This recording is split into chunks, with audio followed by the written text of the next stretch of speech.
Greetings, everyone. Welcome to GameFace, episode 448, right here on Sifted Games at sifted.net. I'm Shane Satterfield, your humble host for the next couple hours of awesome video game discussion. And alongside me to do that is the one and only Matt Keil. And Matt, we just lost our monitor. Yeah, I was about to say, we're working blind here. Looks like it's off, the TV. Is that what happened? The red light's on. Interesting. Well, we'll give it a go there.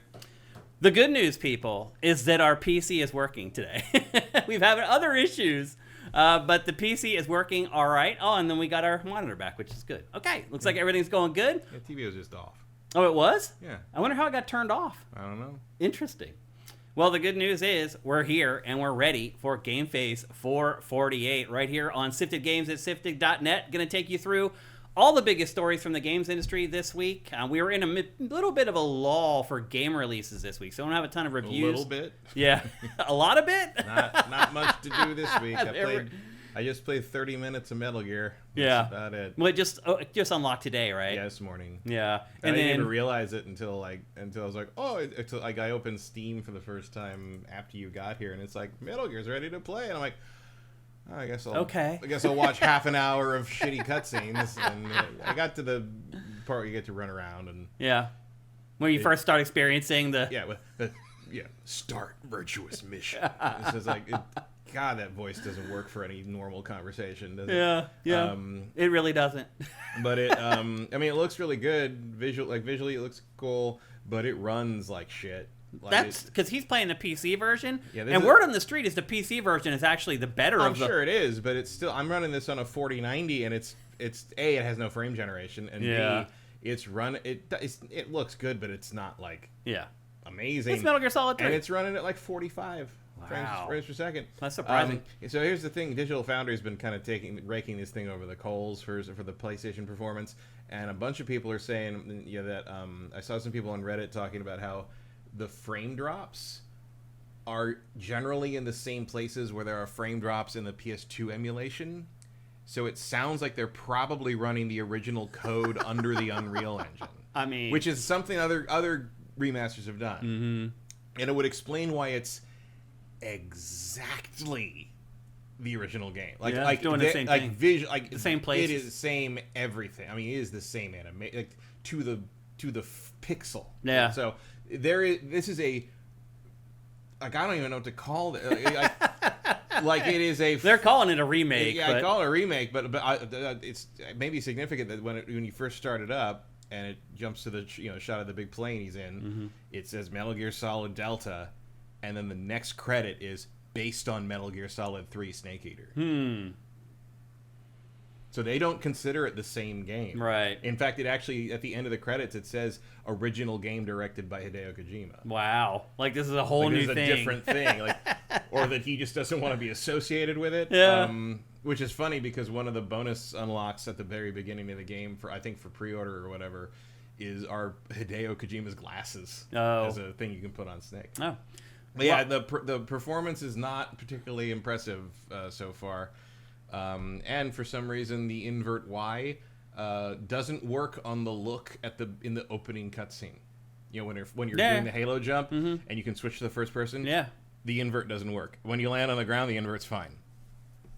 Explain that one to me. I don't. Well, here's the thing. The way things are working out for us timing wise, we're not going to be able to review that today, and we're not going to be able to review Gears of War Reloaded, which also I think comes out today. Yeah, I did not get early code for that. It's things that Xbox and Microsoft are a little weird with PR right now. I assume you didn't go to wherever that Metal Gear event No, was I did not. Yeah. I definitely did not. In fact, I have lost touch with Konami PR completely because it stopped making games. I don't even know who their PR rep is there anymore. Neither do I need to work on that and try to reconnect with them because for a while it didn't matter. Yeah. But now it does. And the way Xbox and Microsoft is doing PR on its games over the last 6 months, it's just look, the games are on Game Pass. We don't really send out code anymore. So only the very biggest outlets now get early review code for Xbox stuff. And the rest, they're just just play it on Game Pass, which sucks because we used to get early code of Xbox games. Because then it's not early. Yeah. Right. So anyway, that's kind of where we're sitting. Here's the thing. So I've said this the last 5 episodes in a row. There is no episode next week. I am taking a small 4-day vacation to the East Coast, which I'm spending half of my time traveling, I think. But still, it's going to be nice to have at least a couple days off on Labor Day weekend. So I leave Friday morning. I get back here into LA on Wednesday early evening. So there's no show next week at all. It's not pushed to later in the week or anything. There's just simply no show next week. And then we come back the following week on September 9th, and that show is going to be loaded. Yeah, we're going to need like 5 hours. Seriously. Because we have these two games. We got the Hollow Knight Silk Song. We've got Hell Is Us. Right. We've got Chronos. Yeah. Oh, dude. There's at least 5 or 6 big things. And that is why we're not pushing the show next week to like a later day in the week, because I have to play games. Like when I get back from my little vacation, I'm going to be playing games wall to wall until I see you guys on September 9th. So anyway, that's kind of the lay of the land, what's going on with GameFace here over the next week or so. Again, I've been talking about this for like 5 or 6 weeks. This should not come as a surprise to anybody. Also, as I mentioned for the last several weeks, there will be content flowing through our Patreon for our paying patrons. Don't sweat it. It'll be like I'm really here when I'm really not. I'll just be about 3,000 miles away on a little laptop at my mom's house pecking away. So I will have a couple days off. I am going to take Saturday, Sunday, and Monday off for Labor Day weekend. I'll be working Friday, then Tuesday, and then Wednesday. So anyway, that's how it is. I hope you guys all have some time off for Labor Day weekend. We all work so hard. Everybody does. Like, you don't survive now unless you're busting your ass. That's just the way it is. Again, very specifically American. Everybody needs to take some time off this weekend. Everybody's working hard to try to survive right now. Like, if you can, try to take a couple days off, hit the reset button. That's what I'm doing. And then obviously when I get back, it is just full all the Europeans bore. Are like, time off. That's what we call June. Right. The whole summer. Yeah. And you're right. I am kind of speaking to Americans here. Yeah. Because we just don't get time off like hardly anybody does anymore. So anyway. Yeah, you should see Italians when they hear about the concept of sick days. Oh, I know. They're like, no, if you're sick, you just You stay just home. don't. You just don't go to work. Yeah. And it's like, why would you do anything different? Because that makes too much sense, Matt. That's an excellent question. Yeah. That's, that I wish I had the answer to, but I'm an American, so I don't. So anyway, we will be off next week, back the week after that, and then from that point forward till the end of the year, it is just rocking. Just games. I'm working on Dossier right now to run while I'm gone for you guys. And wow, even just next month, September is loaded. Like there's probably 15 or 16 games worthy of being in Dossier, and I had to chop it down to 10. So it's just awesome games from here until the end of 2025. I'm very excited about it, and hopefully you are too, and hopefully you go along the ride with us here on GameFace. How was your week, Matt? Otherwise, besides right. Metal Gear. It's fine. Well, Metal Gear is the last 30 minutes. Right. So It's been a slow week for games. It's like the calm before the storm that lasts for the rest of the year, pretty much. I've been trying to finish Mass Effect Andromeda so I can uninstall it. No. I started that playthrough before Veilguard came out. Oh. Just because I was like, well, I might as well like get my mind back, and I'll play the most recent BioWare RPG to sort of like get my mind to where they are and how this is it. That game's not going to do it. No, I mean I will say that Andromeda, it's fine. Yeah, like, it's a fine. It's a good action adventure game. Yeah. It's a terrible Mass Effect game. Yeah, I've been saying that all along. Good action game, bad Mass Effect game. Yeah, it's just the Frostbite stuff it's so janky and weird, and like there's like a important like emotional scene near the end, and like one of the characters has their hand on like a hibernation pod, like saying goodbye kind of thing, and the hand is just the most malformed, like weird low poly thing you've ever seen, and it's just like even at this point. They haven't patched that and fixed it. Shit. Are you kidding? That game was abandoned by EA's demands, like immediately. Basically, if you want to run Andromeda properly now, you basically have to mod the shit out of it to hell and back. Really, or play it on console. Really, you got to mod the shit out of it to make it playable on PC, because that's the only place you can put in a mod to let you skip all the fucking landing cutscenes. I forgot about that. There's missions that are like, okay, go to this They're plane, now go to this plane, yeah. now go to this plane. You got to sit there and watch the ship take off, and you got to watch the ship land, you got to watch the ship take off. You can't skip it. You can't skip it. I know. I know it's not taking that long to load that shit, because you load the rest of the thing like that. You can skip all the travel. I think it is hiding loading, but you're right. It goes way longer than the load should last. It's like it's hiding the loading, like in the space travel, but the space travel lets you skip as soon as the loading. Right. But The ship landings are CG cutscenes you can't skip out of. Yeah. And it's just so time. I'm at like 80 hours on that fucking thing. Wow. It's so long. It is a big doesn't game. Stop. And I'm like, guys, I finished it back come when on. it came out. Yeah. But I want that like 100 gigs back. Yeah. I'm just like, if I can finish this, I never need to do this again, and I can just say I'm done. But with Matt, it. the way you are, you'll come back in like 8 years and be like, well, maybe something about it that I missed or something. If there's a new game plus, maybe. Yeah. You go back and play old games way more than I do, that's for sure. All right, I think we're about ready to jump into GameFace episode 448. Old games is 10 years old. Yeah. Which is old, but also, like, to us, that's not an old game. No. It doesn't really feel that old to me at all anymore, Matt. Something that's like 10 years old. No. It just feels like yesterday, sadly. It's really weird how that works. But anyway, we're about to jump into 448. Our first topic this week is a recap of all the stuff that happened at Gamescom after last week's episode. Because don't forget, we did last week's episode like right after Keighley's press conference, but before Gamescom itself happened. So we're going to talk about all the big stories that broke over the last week. But before we do that, here's a word from our awesome sponsor, LS Cream. LS Cream is a fine cream liqueur created by fellow gamer and sifter Stevens Charles. It's inspired by an ancestral recipe from Haiti called Cray Mass, and a double gold winner for its original taste at the New York Wine and Spirit International Competition. LS Cream can be enjoyed on the rocks or as a mixer for drinks with its rich blend of fresh cream and neutral grain spirits with notes of coconut, vanilla, cinnamon, and nutmeg. It's great in coffee or to make espresso martinis. To learn more, discover amazing drink recipes, or to track down your own bottle using a handy store locator, head to creamls.com/sifted. That's creamls.com/sifted. So, Matt, I had the opportunity to catch up with some of our old colleagues from G4 this weekend.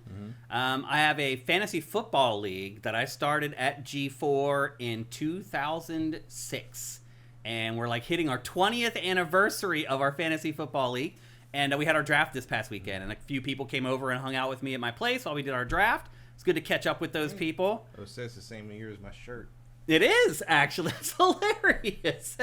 That's actually right. This is the G4 Live, E3 Live broadcast shirt. Yeah. Okay. Unfortunately, the Scion ad is on this side. Is this a thing anymore? The Scion, I think it still does exist, So. actually. But on this side is Mountain Dew, which every week here is a Mountain Dew ad. Those are the special. Those are sponsors that have sponsored gaming for a long, long time. Yeah. They still do. Mountain Dew still sponsors gaming. yeah. All kinds of stuff that people are doing, which is awesome. It's 100 years old in 2 years. What will be? Mountain Dew. Really? Not 100 years, 48. I was like, 48. wow, that's 80 years old. that's still amazing. It's a long time. I didn't think it was that old at all. I thought it showed up in the 70s or something. I mean, that's when it became popular. Yeah. But Mellow Yellow, remember that? Oh yeah. It Yeah. started as a mixer Yeah. in the Appalachians, basically. That's a perfect transition back to LS Cream. The reason I was telling the story about my fantasy draft, other than to bring up G4 at every chance I get, is that I brought out the LS Cream during the draft, and we started passing it around. People were mixing it with stuff. Everybody loved it. Nobody there had ever heard of it. Which some people may say that's terrible, but if you're a young brand trying to build something, you want to hear that there are people that like your product that have never heard of your product before. Yeah. And so everybody at my draft love LS Cream. You're going to love it too. Go to creamls.com/sifted. There you can find drink recipes. You can figure out how to get it locally. You can figure out how to get it sent to you. There's a bunch of stuff you can do there. It is an awesome website for a liquor. I'm just telling you, maybe the best in the entire industry. Go to creamls.com/sifted and get all the goods right there in one handy place. All right, before we get going, actually, I want to check in with you guys. XQ says he preferred Surge. Surge was really good. It was like the third handle of that type of drink. Yeah, I don't like it more than never liked it more than Mountain Dew, but Surge was good. Yeah. And it had some of the best ads. Yeah. I forgot about that. Is it still around? Oh, no. No. Long gone. Is it gone? Long gone, unfortunately. Adam Hopkins. Along with Fruitopia. I don't even remember that one. That was Coke's attempt to compete with Snapple. Really? Yeah. Fruitopia machines just suddenly started appearing on college campuses in like 1995. I don't know. And it didn't last. It only lasted like 2000. I don't even remember it. Yeah, you remember that? That was what a weird trend that was, where Snapple kind of created that weird adult juice thing, and then like they jumped in with Fruitopia, and you had Sobe. That was another one. I think Sobe may still be around. No, Sobe was bought by I think Pepsi in 2000, 2001. Oh. That's why they were no longer in glass bottles anymore. And they tasted weird after the. Yep, exactly. Adam Hopkins over on YouTube. Welcome, Sifted Superfan. Appreciate you very much, brother. Hope you're doing good. What else we got over here? MiceQ says I preferred Surge. And then he says I remember Fruitopia. Yep. Yeah. If you know Fruitopia, you love Fruitopia. Yeah. Apparently Fruitopia is still available in some European places. It's still around. Interesting. But it's been gone from America for a very long time. It's just like G4 still exists in Canada. And one of the reasons it went away was because there was a Greek comic creator who had a comic series in Greece called Fruitopia. And he was able to block them from getting the trademark for the name in Greece. Oh, wow. And so it kind of unraveled from there. That's hilarious. That's a weird anecdotal story you have trapped in your brain there, Matt. I see things and I remember them. I was doing that yesterday. They announced that official Transformers perfumes are coming. Oh God! And the go look that up. Sounds like motor oil. It's only in Japan. No, it's way weirder. Only in Japan. Like Megatron one apparently smells like steel and like sandalwood or something, like gun oil and like Triumph. Like it's like it's all in Japanese. Only in Japan right now, because if it wasn't, I'd already have them. But like the descriptions are like translated descriptions, but they're all like scent artist descriptions, and they're all incredible. Like the Energon one will allow you to see the origins of the universe. Like the Transformers perfumes are making some bold promises here, but one of them was called Kremzik.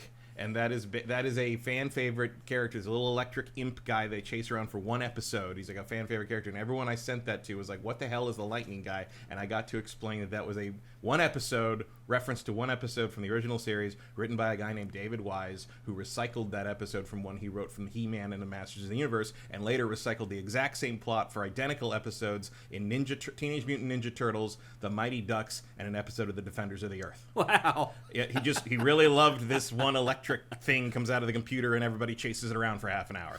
I saw this video on YouTube one time where this guy went to this bougie perfume convention in Europe where, these people who their whole job is making sense and like, they're very, I don't know what the word, they have their head up their ass basically. And so he went into this convention and he took fart spray.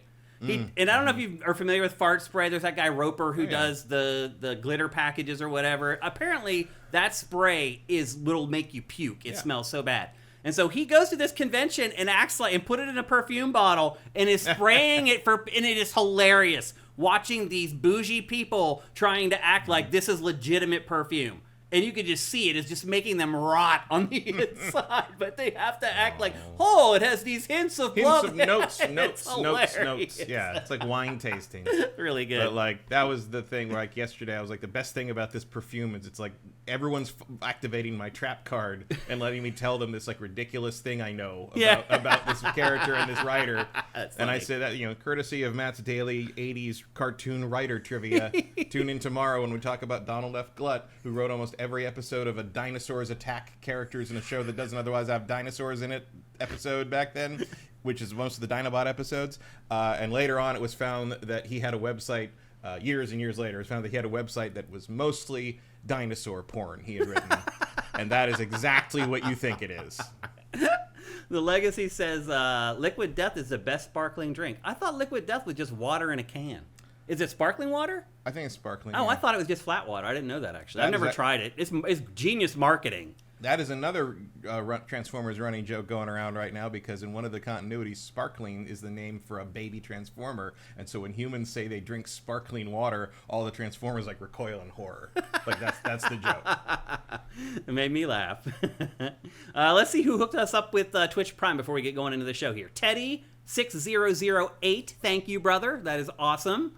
Who else we got in here? People talking about Andromeda. David5807, thank you. That's awesome. Thanks for the stream. Thank you for showing up and being a part of our stream. Without you guys, we wouldn't do this. Believe me, we wouldn't do a live show if you guys didn't show up for it. That's just the truth. What else we got in here? Any others? We're getting towards the end of the month, so most of you guys have already done it for the month. But again, if you watch the show and you're like, hey, what the hell is this Twitch Prime stuff that they talk about, and why does Shane thank people for it? What we're doing here is if you're an Amazon Prime member, you can give us a free $2.50 every stinking month.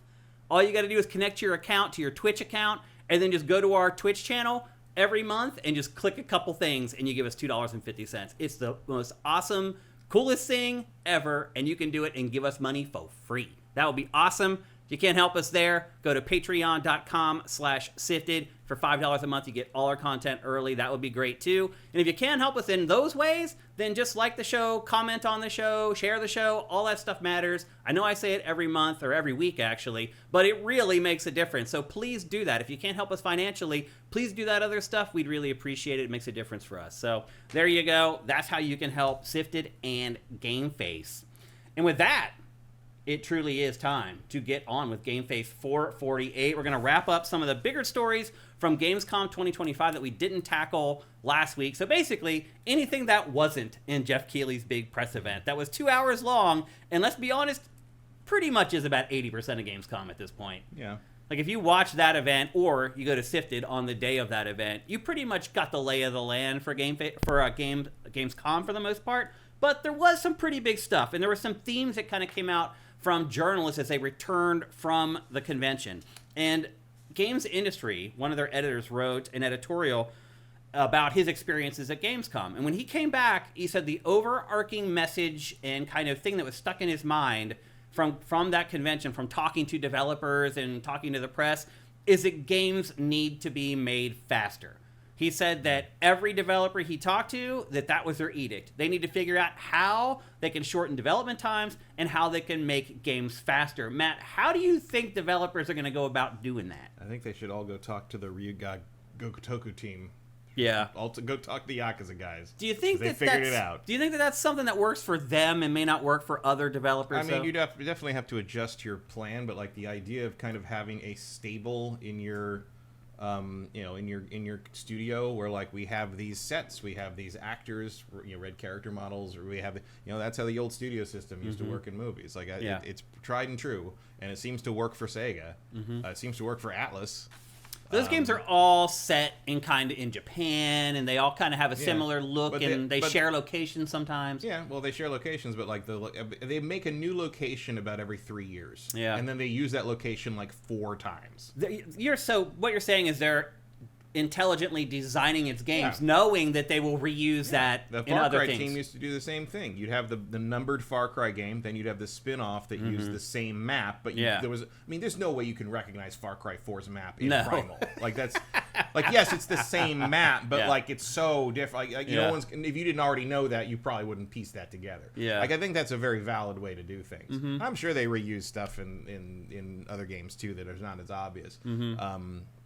But like I think having a little more of an assembly line approach is probably going to help. What about games like this one, The Last of Us Part 2, that are notorious for taking 6-7 years to develop? How do you think they can shorten their development time without sacrificing kind of what makes them special? Well, here's the thing. I think you don't. Yeah. For these. I think you can have your boutique, high-end, long production time games like this. You just can only have 1 or 2. Yeah. Not everything can be this.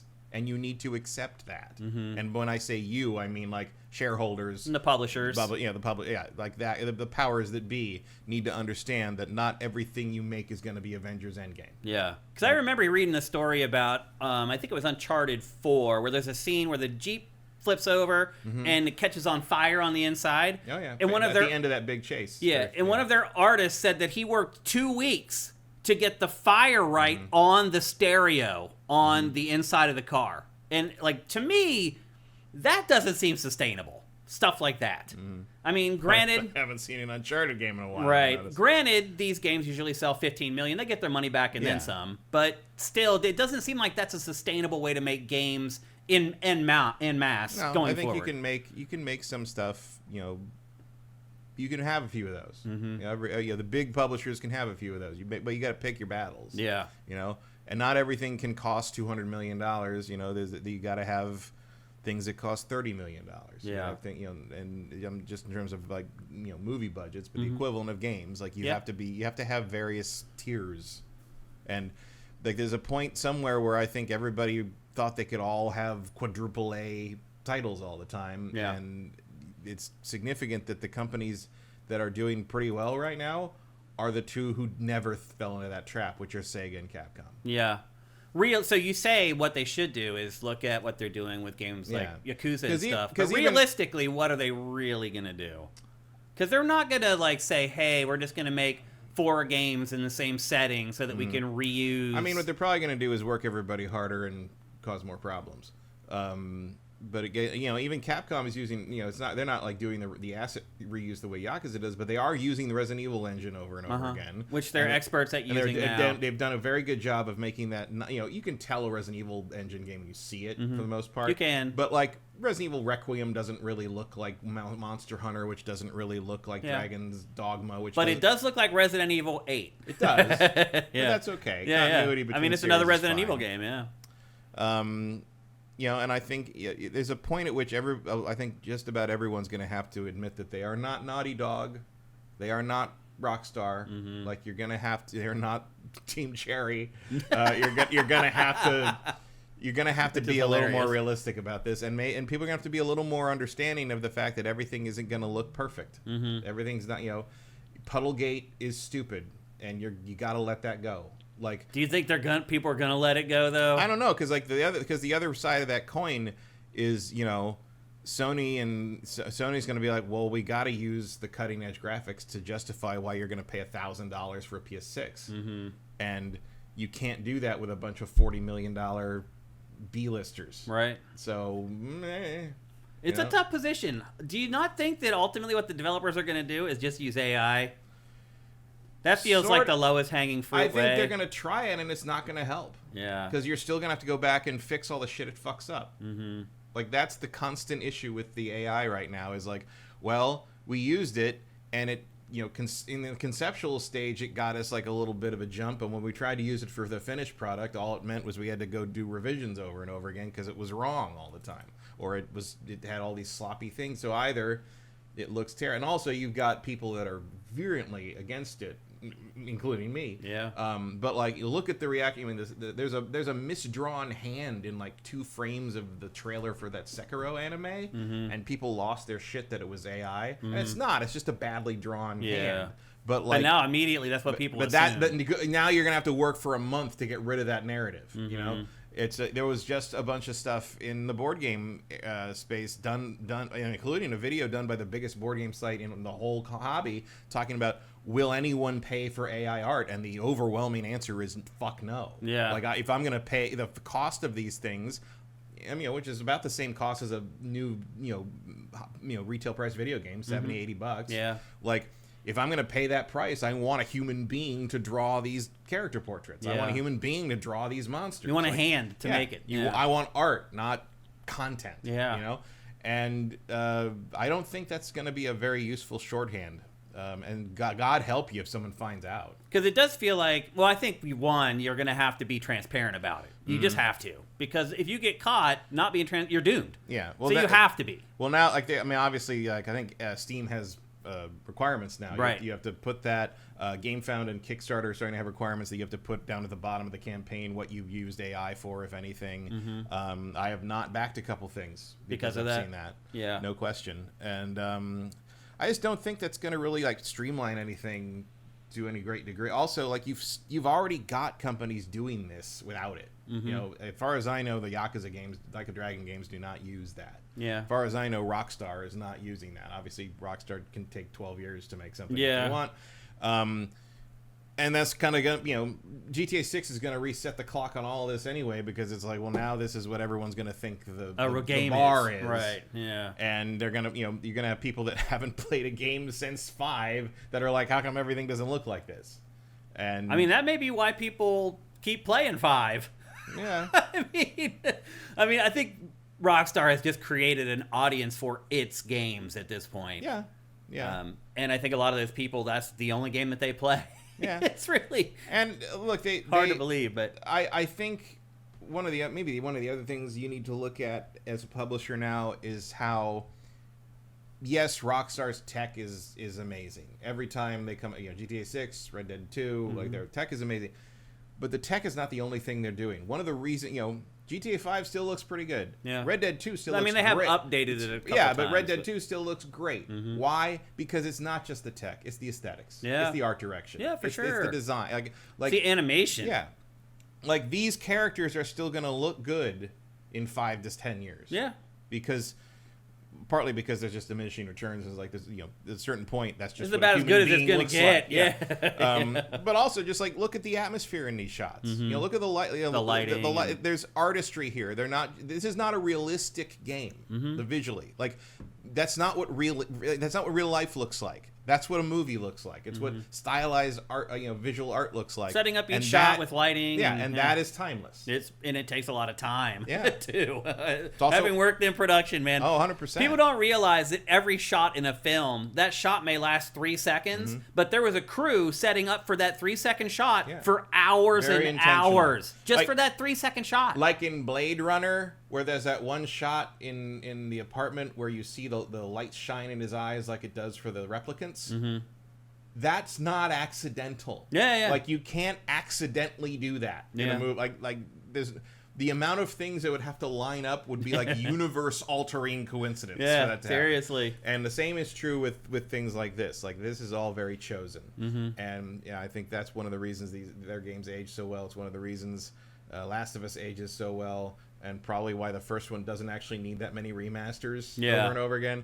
I mean, I guess maybe I'm wrong about that, because the remasters seem to sell just fine. Yeah. It's why I think the Sucker Punch Ghost games are going to age really well, is because, even now, I mean, I forget all the time that Tsushima was a PS4 game. Yeah. Because it looks so good. Purely because of how good they use the color and the art direction. Yeah. Not because of the tech necessarily. Right, yeah, for sure. So that's something to think about, is like making your aesthetics like more timeless and more aesthetically driven. Well, the one thing I would say is it feels I just said aesthetically twice there, but you know what I mean. I know what you mean. It feels like there's a wider range of game quality now than there's ever been, and prices. Like, it feels like we've got $10 games, 20, 30, 40, 50, all the way up to 80. Yeah, I mean, it feels like true. if you want to pay less for games right now, now's a better time to do that than ever. People forget that, like, this is the best game pricing has ever been. Yeah, like, it never used to be this granular. There were no $20 or $30 games back in the day. It was like it was either like $10, or they're going to figure out a way. This game isn't worth $50. We're still going to charge $50 for it. And we may have murdered it in the reviews. Something like the NES, everything was $50, and $50. I mean, that's equivalent to like $100, $110 today. Yeah. Games just cost that much, whether they sucked or not. Yeah. There was no quality impact, scale for money. It wasn't like, oh, this game didn't sell, so we're gonna. No, that game was $50 for 2 years. Yeah. And then eventually you found it in a dusty bin for like $1. Yeah. One day, thank God for Kmart, because there was. But it would go from like 50 to like 5. Yeah, and you had like a week to get that a window, or otherwise they sent them back to the warehouse or some crap. So it's buried them in New Mexico somewhere. Yeah, I mean, we're already kind of at a place where we're luckier than we were 20 or 30 years ago as far as choice is concerned. And the reason for that is that the indie revolution of 10, 15 years ago, where all of a sudden you had these games that could operate at that price point. Yeah. And I remember, as people were complaining more and more about games being $60, I'm just like, yeah, but there's a lot of games that are 20 and 30. Yeah. And I've never at launch and intentionally at launch, and I've never seen that before. Yeah. So my question is, they really need to make games faster? Is that really the problem? I think they do. Yeah. I mean, if in the world of kind of the AAA space, in the world of where you're trying to get people to like play your thing, the window, especially when you're talking about kind of T-rated, more like youth-oriented stuff. And I know that we talk about how like those kids are all lost to Fortnite or whatever, Minecraft or whatever, but like in general, like they still play, kids still play stuff. But you got to get the window right. Like there's a reason, like all those old toy lines back in the 80s. Everyone's like, oh, people still talk about today. Those all lasted like 5 to 6 years, and that's because that's how long childhood is. Yeah. Like that. Like I was 8 when Transformers started, and they ended in 1990 when I was 14. Yeah. And that is about it. Yeah. Like that normal toy stuff That's it. The people who cared about that grew up, became teenagers, discovered whatever gender they're into for dating, and that was the end of it. That's Learned true. how to drive, and you can go fuck yourself. Yeah, pretty much. The fact that so many of those things turned out to be eternal is weird. It is weird. That is an unusual thing at that point. But usually you just that's how long these things existed, because that's how long a kid who grows up with them grows up. Yeah. It makes very little sense to take 24 years to tell the Kingdom Hearts story.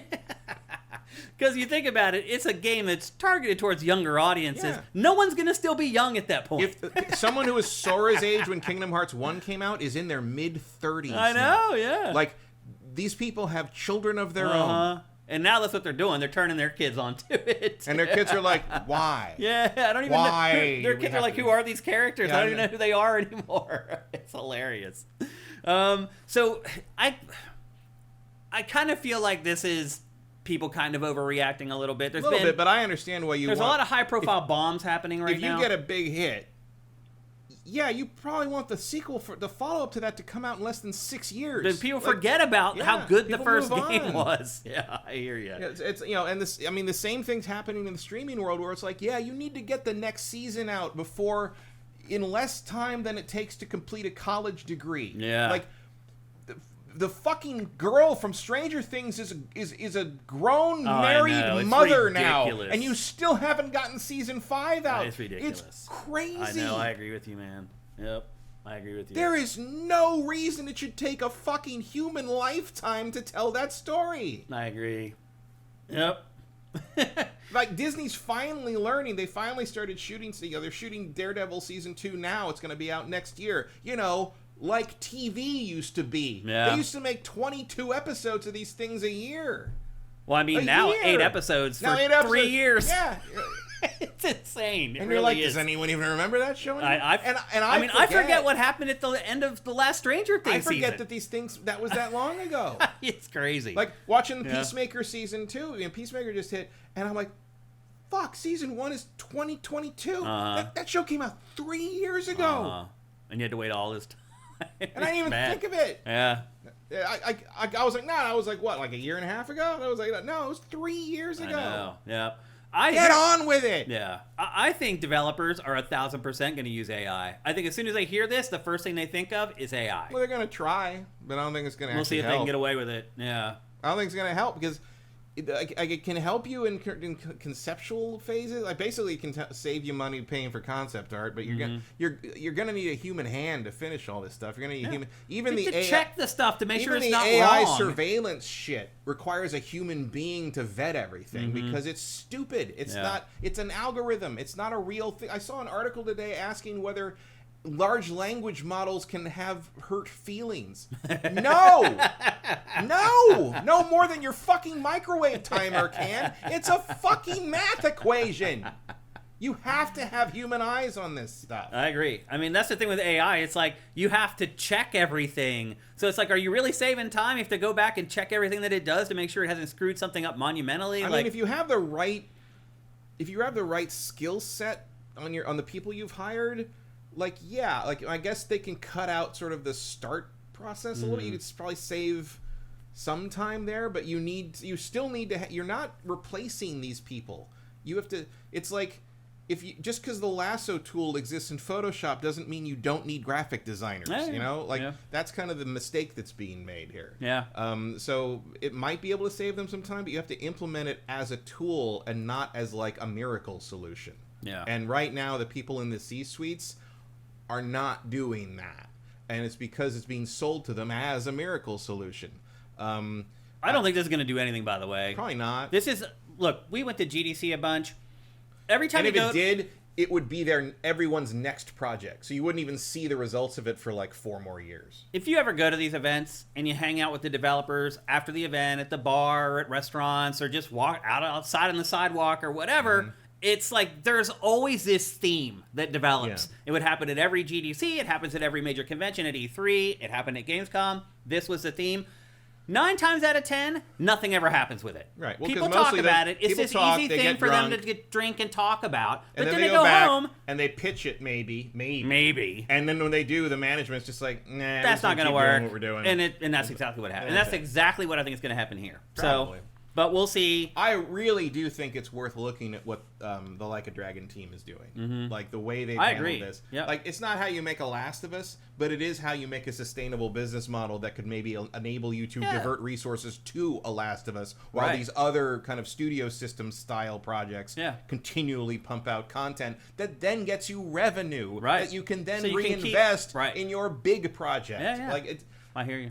Everything can't be Avengers. Like, you have to be okay with, like, you know, I didn't like Weapons that much, but that movie just made $100 million on a $39 million budget. Yeah, you need that stuff. And you need that. Is that going to make you $1 billion? Is there a stock? Are the shareholders never going to have to work again because they've got no, but it's going to keep you going. Yeah. Like, that's how you can invest that profit into the next project. Works. It is. It is. Yep, absolutely. Like, you can't just pray for a mega hit every single time. Yeah. You have to have a stream. You have a revenue stream. It's called a revenue stream. It's the thing AI doesn't have. Well, I think I learned that with SIFTD. It's like, sure, would it have been great if I launched it and it became the next Facebook or the next Twitter? Sure. But no, you have to be realistic and look at it and figure out how you can generate revenue streams to keep your business going. It's the same thing in any business. But it's, and you know, you have to hope people reckon, you know, that's the other thing I think they need to keep in mind. It's like, just because it didn't do well doesn't mean it was bad. Right. Like, yeah.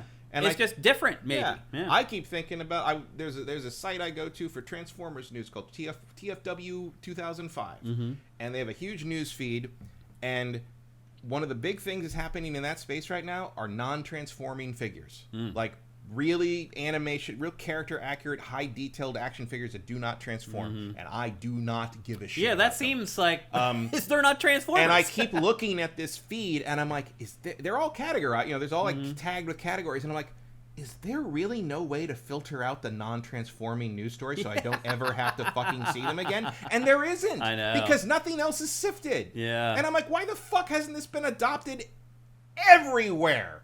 Like, what? Because you want everybody to look at everything you make, obviously. Like, it's not what the people who make the content want. But I'm like, I always find myself wishing it's what I wanted. SIFTD, but I always find myself wishing the tools on SIFTD were available on these other websites, and I forget that. Well, that was the original idea, that we'd branch out into all these other different categories and not just games. Well, it's very fitting that site's called 2005 because it feels like I'm looking at a website for 2005. That's funny. So anyway, that was the theme coming out of Gamescom. You just heard Matt and I's impressions of it. I highly doubt that anything will come out of it, but we'll see. Another theme from Gamescom 2025 is that nobody can get Switch 2 development kits. This is so weird. It is beyond bizarre at this point, Matt, that Nintendo is not distributing out development kits of Switch 2 to third parties. Do they not have enough? That's the only thing I can figure, Matt. I have no idea why, otherwise, Nintendo would do this. I mean, it seems very... I mean, I know everyone's going, oh, it's the most Nintendo thing ever. It doesn't feel like the most Nintendo thing ever. One thing Nintendo does kind of do is in the early year of its platforms, it tends to pick and choose the third-party games that appear on its platforms. Yeah, but we're in terms of like the early year, sure, but now we're talking about next year or the year after. Yeah, because if these devs still don't have kits at Gamescom, those games aren't coming out next year either. A lot of the people that put games on your system this year are not going to have anything ready next year. Absolutely. Yeah, but I do think Nintendo tries to protect itself a little bit. Oh, yeah. But like most the devs complaining about this are not people you need to protect yourself from. No one's getting them. And it's just insane. It's like, we're already starting to see here, okay, you had your big launch with 20 third-party games, now what? There is nothing. Like, you get this little trickle here and there, like Borderlands 4 is coming up, like there's a few of the games that are coming for PS5 and Xbox Series that are coming to Switch 2, but not many. It's probably 1 out of every 5 or something like that. So... third parties already looks like it's an issue on Switch 2, and it still isn't distributing development kits. Not only that, according to several reports, Nintendo is telling those developers who are asking for dev kits to make their games for Switch 1, and then rely on the backwards compatibility of the Switch 2 so that people can buy their game for Switch 2. Yes, it's crazy. it just feels like Nintendo, every time it seems like it's got everything figured out, it just shoots itself in the foot somehow. The first party output for Switch 2, after we had 2 years of anemic releases, assuming that they were holding stuff back for the launch of Switch 2, then we get to the launch of Switch 2, and it's Mario Kart and Donkey Kong, and that's it? I don't know what's going on over there. Welcome Tour and Dragon Drive, like... You're right. We got a Metroid release date. Do we got a Metroid release date? No, we still don't have one yet. There's still no release date for Metroid Prime 4. Today, it was revealed that there's going to be a Direct in September. Everyone's assuming that's going to be a huge blowout of Metroid Prime 4 with its release date and everything. But Metroid Prime 4 was just at Gamescom, and it had the same demo there that they had when they were showing the Switch 2 to everybody in New York and LA. That build's now months and months old. They didn't work up a new one for Gamescom. I don't know what that means. It probably means they're busy finishing the Hopefully, game. it's right, that they're in crunch or whether they're trying to finish it. But anyway, just 2 of the big stories from Gamescom were from Nintendo, and that's one of them. And that's not flattering at all to not have dev kits. And it hasn't been rated or anything anywhere. Metroid hasn't. Yeah, it got its ESRB rating last week. Got a rating? Okay. Yep, so that's good. It is good. It's late. It doesn't mean that much, though, because there are some games that the day that they announce them, they already have the ESRB rating for them. Like, it all depends on the publisher if it's lazy, like, sending its games in for submission. But there was a thing I read, I can't remember which rating board, maybe it was Korea, some ratings board that rated Donkey Kong in, or maybe it was Germany or something like that. They rated Donkey Kong Bonanza in January. Yeah. And the particular ratings board they were talking about will not rate a game unless it is feature complete. Yeah, yeah. And so that meant Donkey Kong was done. But then people were like, that's about the same. That's about the length of time there usually is between a rating at that ratings board and when Nintendo releases a game. Yeah. So people were like, well, Metroid Prime hasn't been rated by those guys yet. That's kind of creepy. Finally. But it's not the ESRB. It's another country's rating board. Well, ESRB, you can send the ESRB a list of the content. Yeah, they don't. And they'll be like, okay, if that's the content, here's the rating. Now, my guess is if they lie to the ESRB and the ESRB finds out about it, they'll probably start making them submit their games going forward instead of trusting that what they're putting in their documentation is actually the content. But you can get away with that for a long time. Just sending them a list of the content in the game. Well, and also, like, I don't know. If I was Nintendo, I might not actually give a shit with the ESRB. Yeah. It's like, no, we're not going to do that, and you're going to rate them anyway. Because otherwise we're going to say you're not rating Nintendo games, and who cares, you know? Yeah, I mean, I think the big thing here is that, you know, we don't know anything about any Switch 2 games coming out next year. Everything we know about is this year. So well, I bet there's a Pokemon game. Right. I mean, we can guess. There's probably a Smash Brothers coming. There's a Mario coming. There's a Zelda coming. Well, Mario's years away. Probably, yeah. Unless they had some tandem thing going on there with Donkey Kong. Was our Mario. Yeah. For maybe the whole system. I wouldn't go that far. I think there'll be a Mario game. I think they also seem to count like the more 2D stuff, like 3D World stuff. Oh, they do. Seems to count as a Mario. It does. But we all, you know. 3D Mario. I think there's a 3D Mario. There's a difference between one of those and a full-fledged 3D Mario. It makes me nervous knowing that that the Switch 2 is out there and developers are complaining about getting dev kits months afterwards. Well, it's not hurting their sales. For now, right now, Mario Kart and Donkey Kong are enough to get people to buy the launch hardware. By mid next year, the hentai will be flowing. The eShop will be flooded again. It'll be fine. Everything will be fine. It'll be all good. Because those guys apparently get dev kits. So. Yeah, that's true. No, because they just make them for Switch 1. Right. And they don't care. It doesn't matter. Another story that was kind of bubbling up after Keighley's big press event is a brand new Halloween game was announced. And at first when I heard about this, I was very excited. I was like... I have heard about this from people who have never mentioned video games to me. Really? Before. This thing has penetrated to the normal people in a way that I have never seen before. It probably was on Variety. Some mainstream stuff. shit was reporting on it, definitely. Because I've had people never bring up games to me. Yeah. I heard about this from one of those people. It was like an hour after the fucking thing was announced. They're like, I heard there's a new Halloween game. I'm like, is there? I don't know. New? I mean, there hasn't been one since 1985. Yeah. The last Halloween video game was for the Atari 2600. Yeah, I remember that one. That's crazy. It wasn't very good. It was not. It was terrible. But this one is probably going to be terrible, too. It's made by Ilphonic, the same studio that made the Friday the 13th game. The design of this is very similar. It's an asymmetrical horror game, except the difference with this one is that there is actually a single-player campaign in this, whereas in Friday the 13th there wasn't. Yeah. It's like, yeah, okay. You're probably going to be running through a bunch of bot matches and calling it a campaign, it sounds like. Yeah, so once I found out and you play as Ilphonic... Michael, which is not... Like, one of the people I was excited about it, I'm like, yeah, but you play as Michael. Like, she doesn't like playing as bad guys. So I'm like, well, I have some bad news for you. Because... I'm pretty excited for this game. I'm a big horror head, as you guys know if you've been watching GameFace for a long time. I love horror movies and horror games. But I do not like Ilphonic's games. Like... I played Friday the 13th for like 5 hours, and I was like, I get it. The thing is, like, I like the idea of them. Like, I like the idea of Dead by Daylight. I like the idea of the Friday the 13th game. I like the idea of these, like, asymmetric horror games. I've just never thought any of them were fun. I agree. Like, there's something there. Like, you know, there's. I feel like I should like There's a game in there somewhere. Yeah. But I just don't think anyone's... I mean, obviously, Dead by Daylight did amazing. Like, you know, they found something, but it's not a game I enjoy playing. The other thing that bothers me about this is that it's Ilphonic's engine, which makes everything look like a plastic action figure. Yeah, although for a Halloween game, that's kind of guess. Yeah. It should either look like a bad set or Burbank, which is kind of the same thing. So it is the same thing. But like the hair on the characters. It's very primitive. It's just their engine's not very good, and I wish we were getting games based on these horror films. This kind of looks like a Telltale game from 10 years ago. Right, exactly. Yeah. And I wish we were getting games like this from better developers who could really do something with the license, but at the same time, I appreciate we're getting anything. Right. And also, you want to talk about something that has a ceiling. Uh-huh. Like, that's why you don't see that from these. Yeah. You know. And I'm sure the single-player campaign in this is not going to be good. No, I've been trying to sort of manage expectations for some of my friends who are excited. I'm just like, okay, just...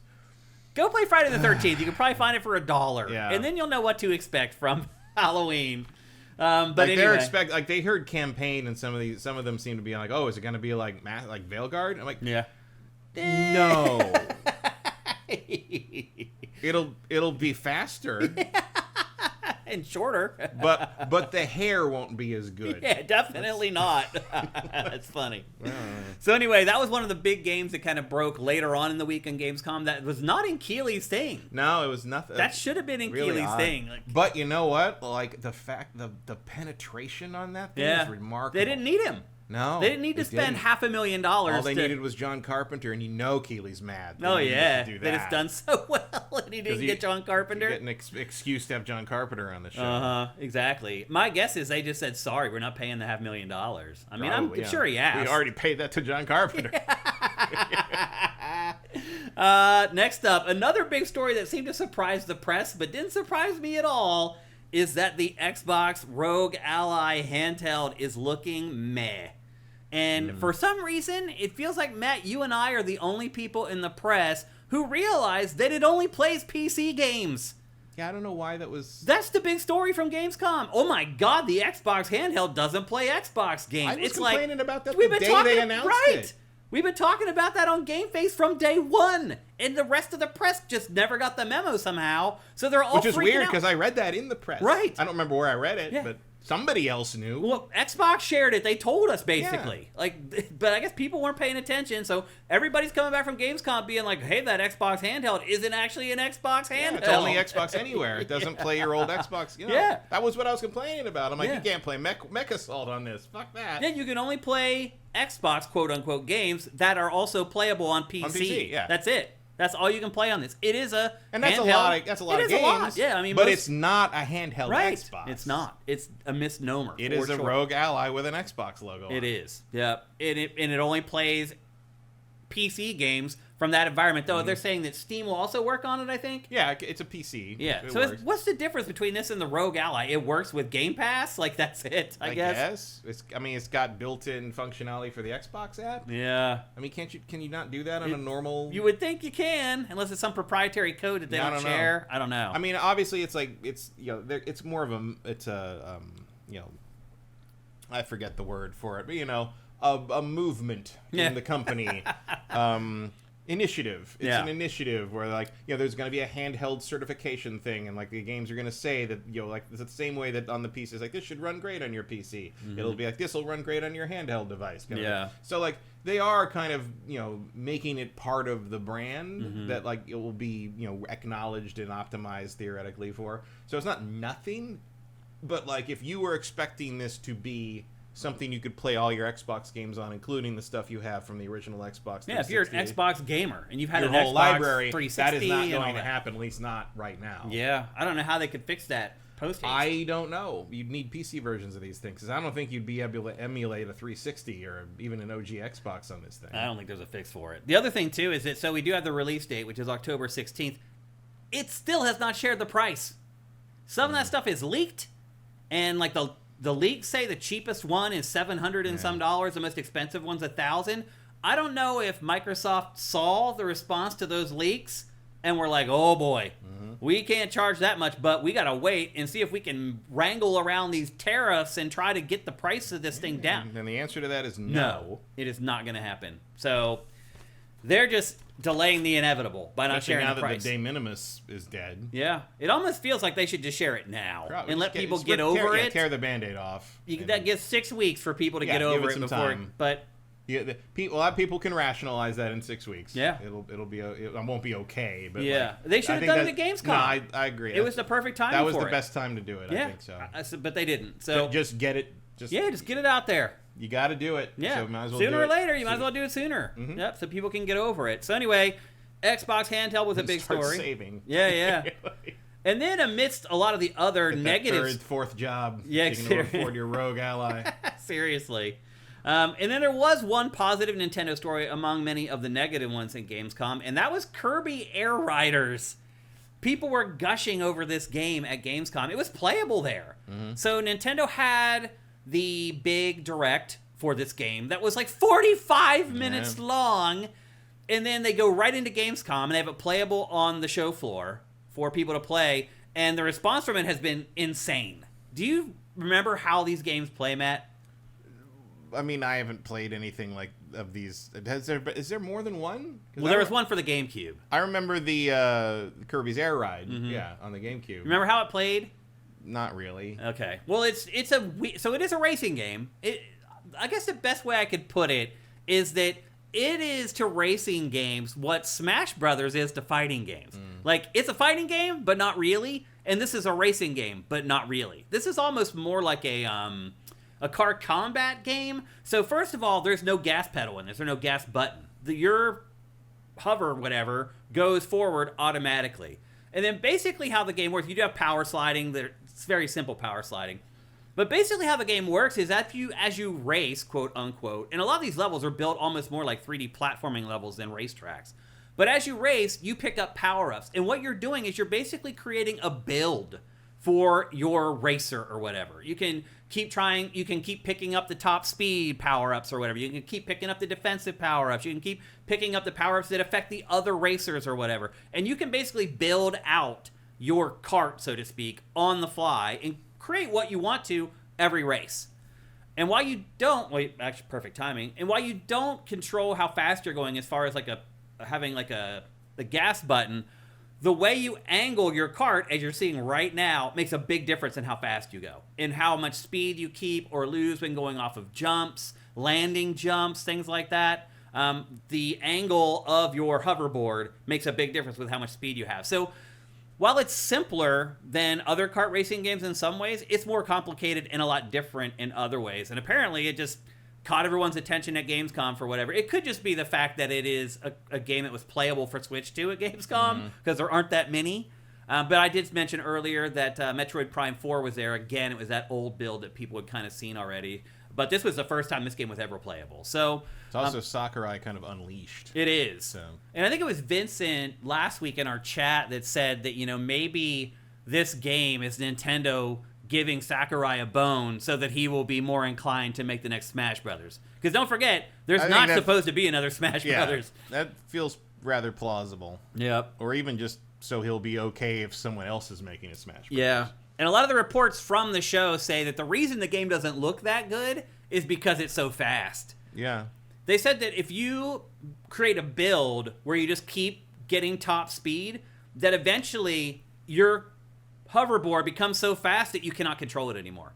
And the frame rate bottoms out, believe it or not, which made other people say that's why it's a Switch 2 game, because Switch 1 could never handle it. Even Switch 2 is starting to buckle at some of the speeds in the game. So only Switch 2 can handle Kirby Air Riders. that's where we're at. What a weird timeline. Yep. It is coming out on November 20th, so there's still some time, and I'm sure Nintendo will continue blowing this out over the next couple of months, waiting for it to come out. But between this and Pokemon Legends Z to A, that's pretty much, and Metroid, that's Switch 2 for the rest of the year, pretty much. So 3 big games left, and we got, 4 or 5 months left? Yeah. And there's a couple third parties. Like I said, Borderlands 4 is going to be in there for Switch 2. But anyway, what I'm getting sure a lot of people will get Silk Song. Yeah, of course, yeah. What I'm getting at is if you're a Switch 2 owner, you need to start looking into games like this, because these are the games that you're going to be buying and playing eventually. Is it tomorrow or Thursday? Is it this week that the update to the other Kirby game? I don't know, actually. Probably Thursday. The Kirby of Us. Yeah. Because you get that DLC that you can't get the Switch 2 visual upgrade without buying the DLC. Right. But I don't know. I'm kind of interested. Yeah, I mean, that game's great. Yeah. Kirby in the Forgotten Land. Yeah, Forgotten Land. That's it. Yeah, because they're actually adding content to that as well. It's not just like, hey, it looks better. There's like new content in there. So anyway, it is kind of the month of Kirby in certain ways. But this one again, every month is the month of Kirby. Kirby doesn't fucking stop. Like even people who don't get dev kits got to make a Kirby game. Yeah, and the one thing I forgot to mention too is that also in this game, every character has Kirby's copy abilities. So that's a part of the design as well, is that you can suck things up and transform into the things that you're inhaling. Yeah. There's also like elements in this that apparently, like on the tracks in the background, there are apparently like lore references that go back to the 90s. Wow. Like it is Sakurai. Because Kirby does in fact have some pretty complex lore that's all under the surface and in the background of things and implied in like diary entry and like, and because don't forget, Kirby is probably the most powerful fictional character in history. Right, yeah. He is a mysterious being of infinite power. Seriously. Kirby is an eldritch god. He's just very friendly. An all-around great guy. Yeah. So anyway, that's Kirby Air Riders for Switch 2, another big story as Gamescom went on during the week. And then something that people kept mentioning, and I don't know if it's just the passage of time that made them realize it, or they're just like, this is kind of messed up and I don't know why this is happening. PlayStation has not been at Gamescom since 2019. And PlayStation has become very introverted. Seriously, Nintendo was at Gamescom. Nintendo's usually the one that's like, we don't need to do Nintendo that. never comes to our parties. Seriously. I mean, I think it is coming to TGS this year, but Nintendo's like spotty. Has it ever done that before? It's been at Tokyo Game Show before, but it was a long time when it wouldn't go to Tokyo Game Show. Oh yeah, because it had its own Space World thing for a long time. Well, then it stopped doing Space World and still wouldn't go to TGS. It just made us all go off site one day you're right. for TGS. Yeah. It's like come just far enough away from Makuhari Mesa to be annoying. Yeah. To come see the new system we're doing. Like, right, fuck, yeah. I mean, your point is that PlayStation doesn't need these conventions. Yeah. I mean, I think you're right. It's dominating Europe. I'm a little surprised that Europe, like, gamers in Europe aren't like, F you. Like, really? Well, because most people don't care. Yeah. I mean, like the people that go to Gamescom, which is the biggest convention in the world. But that's not enough people to matter. It's thousands of people.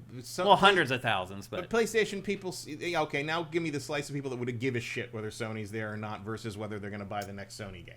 You know? Yeah. You're talking about millions of people versus thousands of people. Mm-hmm. Like, it's not going to make a dent. I'm sure there are people who think that way. Well, it did set a record. They had like 340,000 people at Gamescom. Yeah. Dude, that is insane, Matt. That is crazy.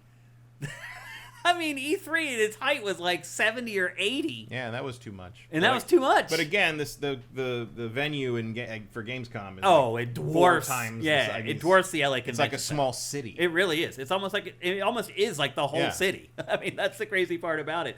But look, PlayStation hasn't been there in like 6 or 7 years at this point, and it hasn't hurt PlayStation at all. No. It's still leading that market by a mile. It's leading in the world by a mile. So that makes me wonder, like, why do we do these at all? That is an excellent question that the people that do these shows should probably hope no one ever ponders. Never asks too hard. I mean, I think a lot of it is camaraderie and being able to be around other people like you and getting together for a few days and hanging out with other gamers and stuff. We do it so Jeff Keighley has something to do. I mean, he's the one who really needs to not ask that question. Yeah. Like, why are we doing this? Like, if the industry starts asking itself that question, I'm surprised it hasn't. Like, PlayStation isn't here. Why are we here? Well, the funny thing is, I think Jeff actually has the biggest advantage should these things go away. Not for Summer Games Fest. I think Summer Games Fest will get a lot harder. But I think the Game Awards remains what it is because everybody travels to LA for that, and not just because it's a big deal or because obviously it is a chance to promote things but you do that award. Everyone in the industry loves coming here and hanging out together because you don't get to do that for E3 anymore. Yeah, and it's right before Christmas, so like a lot of people are sort of winding their work year down anyway. So it's like a nice little capper to the year, and like it's kind of like perfect for that. So I feel like even if all these like gatherings went away, all these conventions and expos went away, the Game Awards would remain a hot hub. Game Awards will still happen because it doesn't rely on a convention. Yeah, because that's the thing is Game Awards is one of the few things that has managed to become its own event. Yeah, for sure. Almost every other major like promotional thing that isn't a direct style thing has to remora on the back of a giant expo shark. And I don't know what you do then again, because if these things go away, and I wouldn't blame them for going away. The companies don't need these anymore. They don't make profit on them. No, definitely not. It's just an outlay of money. TGS, I feel like TGS could just become all mobile, and it would be fun. It That really, it already is. Yeah. That certainly had years where it mostly is, but that seems to be the main point of that one right now. It would be hard to maintain something like what Jeff does year round. But like otherwise, I don't think all that much would change. I really wonder what would change, other than people not able to go to these things anymore. It just convention centers would make less money. Yeah. I mean, LA's downtown has certainly felt the pressure from losing E3. Oh yeah, for sure. And I mean, if this city lost Gamescom, oh yeah, Cologne would have a hard time. It would be rough. I mean, they make a ton of money in like a 3-week period. Yeah. I mean, nerd stuff is like that. I mean, what is it? San Diego, downtown San Diego made something like, I think it makes 33% of its summer revenue the week of Comic-Con. Yeah. Because of how many people come in and all the money people spend there. This is the last year Sony was at E3, 2018. Remember, they used to give the LA Convention Center to E3 for $1. That was their rental fee for that space. Because they generate so much revenue that it's worth it. Because it was huge. It was a ridiculous cut of downtown LA's yearly revenue. I don't remember what the actual number was. But. Yeah, so PlayStation you're seeing right now, this is its last ever E3 booth in 2018. And the year later, they did go to Gamescom, and they never went again. Probably because they saw that not going to E3 did nothing. Yeah. And they didn't need it. And they're like, well, why would we go to Gamescom then? We're not. So it was a bit of an epiphany for me seeing people talking about PlayStation, and I realized I haven't been there for 6 years, and it has just dominated. Yeah, I think some of it is going to come down to sort of like company culture. Like PlayStation does not care about you. Yeah. Like PlayStation was never a welcoming booth. PlayStation never felt like it was there for the regular people. I mean, obviously you're treated well as press or whatever, or an investor or whatever. But like if you were a normal person at E3, like getting to play anything at Sony was kind of a pain in the ass. Yeah. Not because in the same way that Nintendo was. Nintendo's a pain in the ass because it's so popular. Yeah. Sony was a pain in the ass just because that's how they set things up. And a lot of it wasn't even playable anyway. But I think you have to go in a theater and watch someone else play. Right. Yeah. But like the thing is, like, there's a lot of companies that don't work that way, and I think if you set up 2 booths and a hot dog stand, wargaming.net will show up. Yeah. It's just like there's no, like that's just how they are. Yeah. So I think there will always be some kind of, again, E3 mostly died, I think, because the companies didn't want to pay the exorbitant fees the ESA was demanding. Yeah, the floor fees, yeah. And then they started pitting the companies against each other and being like, hey, this company wants your space, so if you want to pay $5 million more than you have been to keep wars, it. Yeah. And then like a lot of people just said, go fuck yourself. Yeah. And that's how they because wargaming and companies, free-to-play companies like that would pay the money, no problem. Yeah, they're like, we want this better space, and like, if this legacy company, this legacy company, fuck you. Yeah. This legacy company wants to like cough it up and trade spaces. And there are some of those legacy companies were like, we're gonna make our own E3 with hookers and blackjack kind of thing. Yeah. And that was kind of that. It is. So anyway, that's 6 years of PlayStation not being at Gamescom, which is pretty crazy. Like, it just has given up on conventions altogether. Yeah, and it hasn't hurt him at all. It hasn't. Yeah, which again was an epiphany for me. I'm like, these things don't do anything. Yeah, I remember I said that. You've been saying that for for a long time. I'm like, this is not going to hurt them at all. Yeah, like, it doesn't. And it hasn't. No, at all.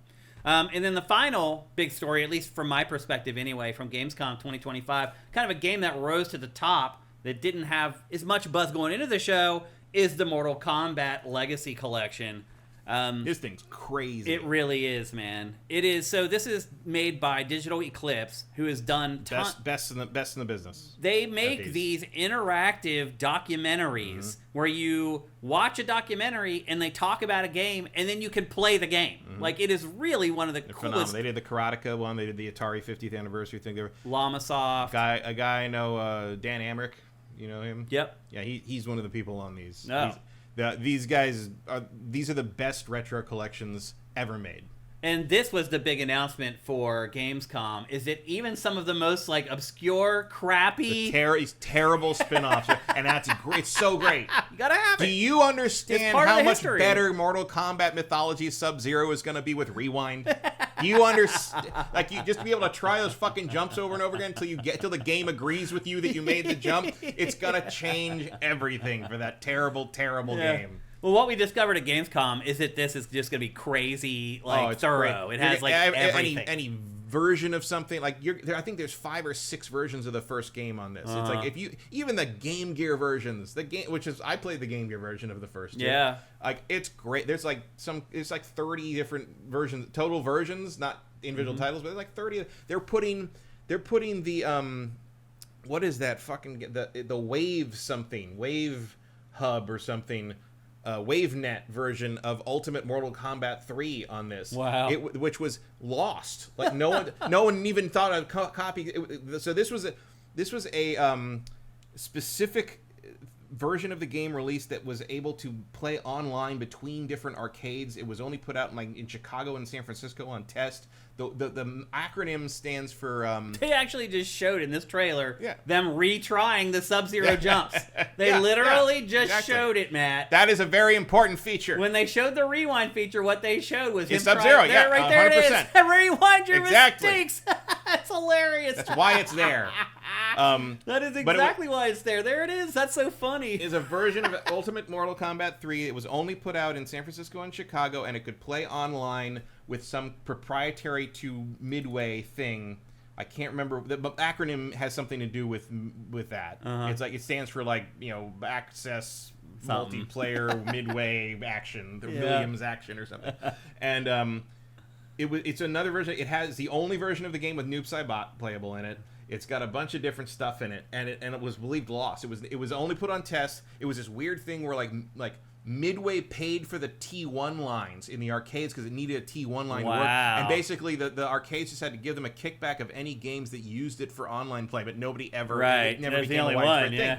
And so, like, nobody ever got a private copy of that version of the game, and they never got to dump a ROM of it. So it's been lost for 30 years. And they just put it on this collection. Like, no one's played this thing for decades. Here's the thing. like, what fucking back room of Ed Boon's garage did you have that board sitting in? Like, that is an incredible inclusion for, like, arcade history people. Absolutely. Here's the thing. These documentaries are awesome. So we talk about it's a documentary that you can play through. Here's the thing. These are the best documentaries about this stuff ever. Yes. Like, they literally open up the archives for these people, and they give them everything. Like, that. Look at this footage, the live-action footage that they recorded for the first Mortal Kombat. They still have it. Also, props to everybody who kept all this. Yeah. And knew that maybe one day this was going to be important. It's amazing. These things are awesome. This is going to be the coolest one ever. Also, I props to it. Carrie Hoskins, who looks exactly the same today. Like, not all of them, though.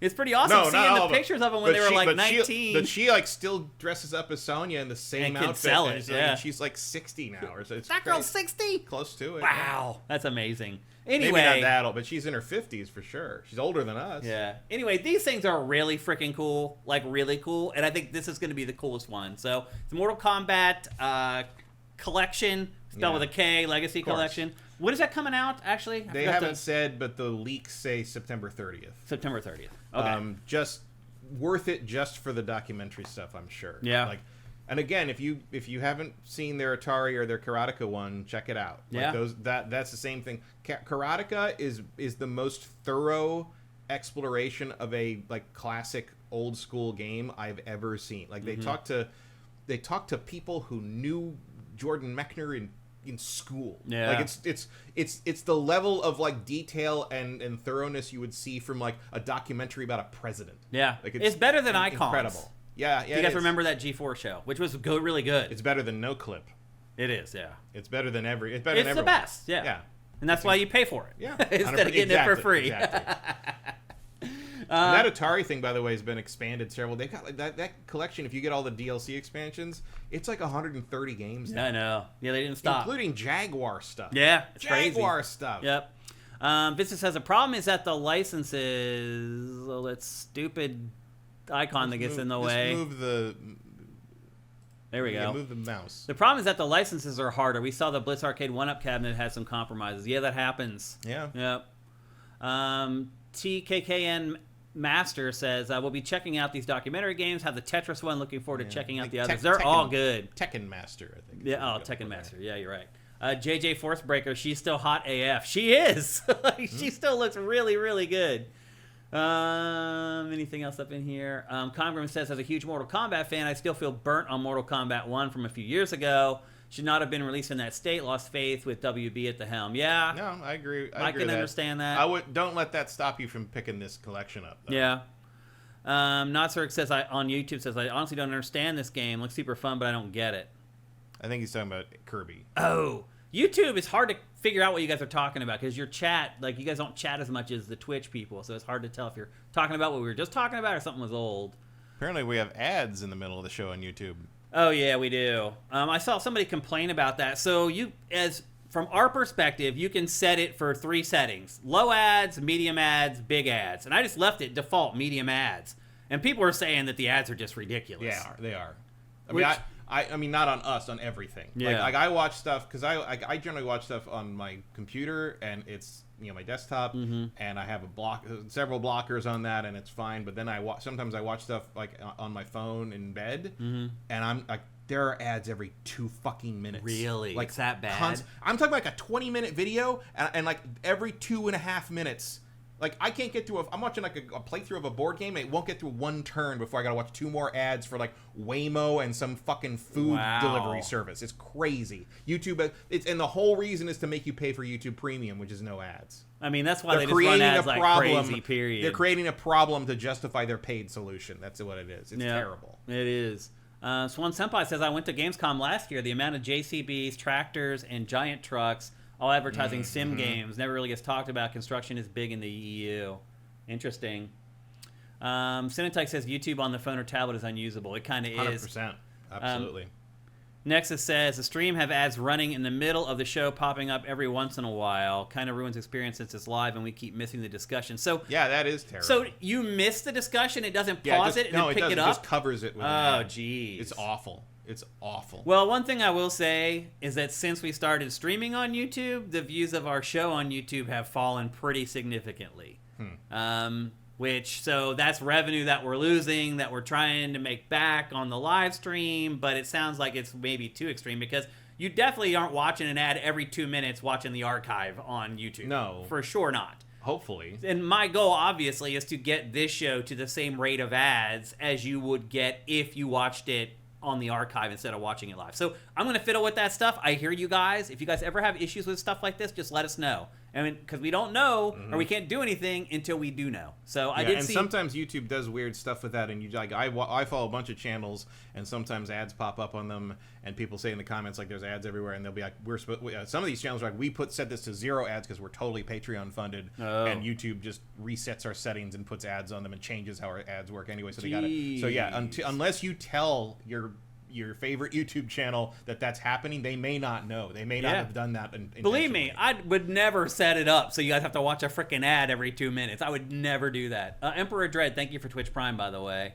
Fire Native says Switch Turbo, no ads. Yeah, I mean, honestly, even if you just watch, I hate to say it, but if you do watch the show on Twitch, there are less ads on Twitch, for sure. You get some, but nowhere near as many. And that used to not be true. I remember when I would switch to YouTube streaming because the ads on Twitch were crazy. Mm-hmm. Where Twitch was doing exactly that. Like in the middle of Evo, they would be throwing ads at me. Yeah. And I'm like, I'm fuck's sake, I'm trying to watch The Lost Boys. I don't know how you can watch anything if there's an ad every 2 minutes. It's like crazy. You completely forget about what they're talking about. Yeah, well, and also, they're not like I think somebody...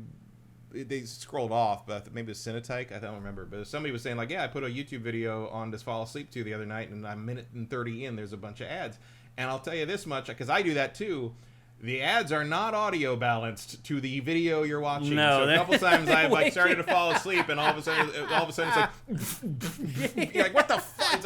It's like, why is the break beat on the fucking like Hello Fresh ad? Like, right, what is going on? 5 in the morning. Yeah. It's hilarious.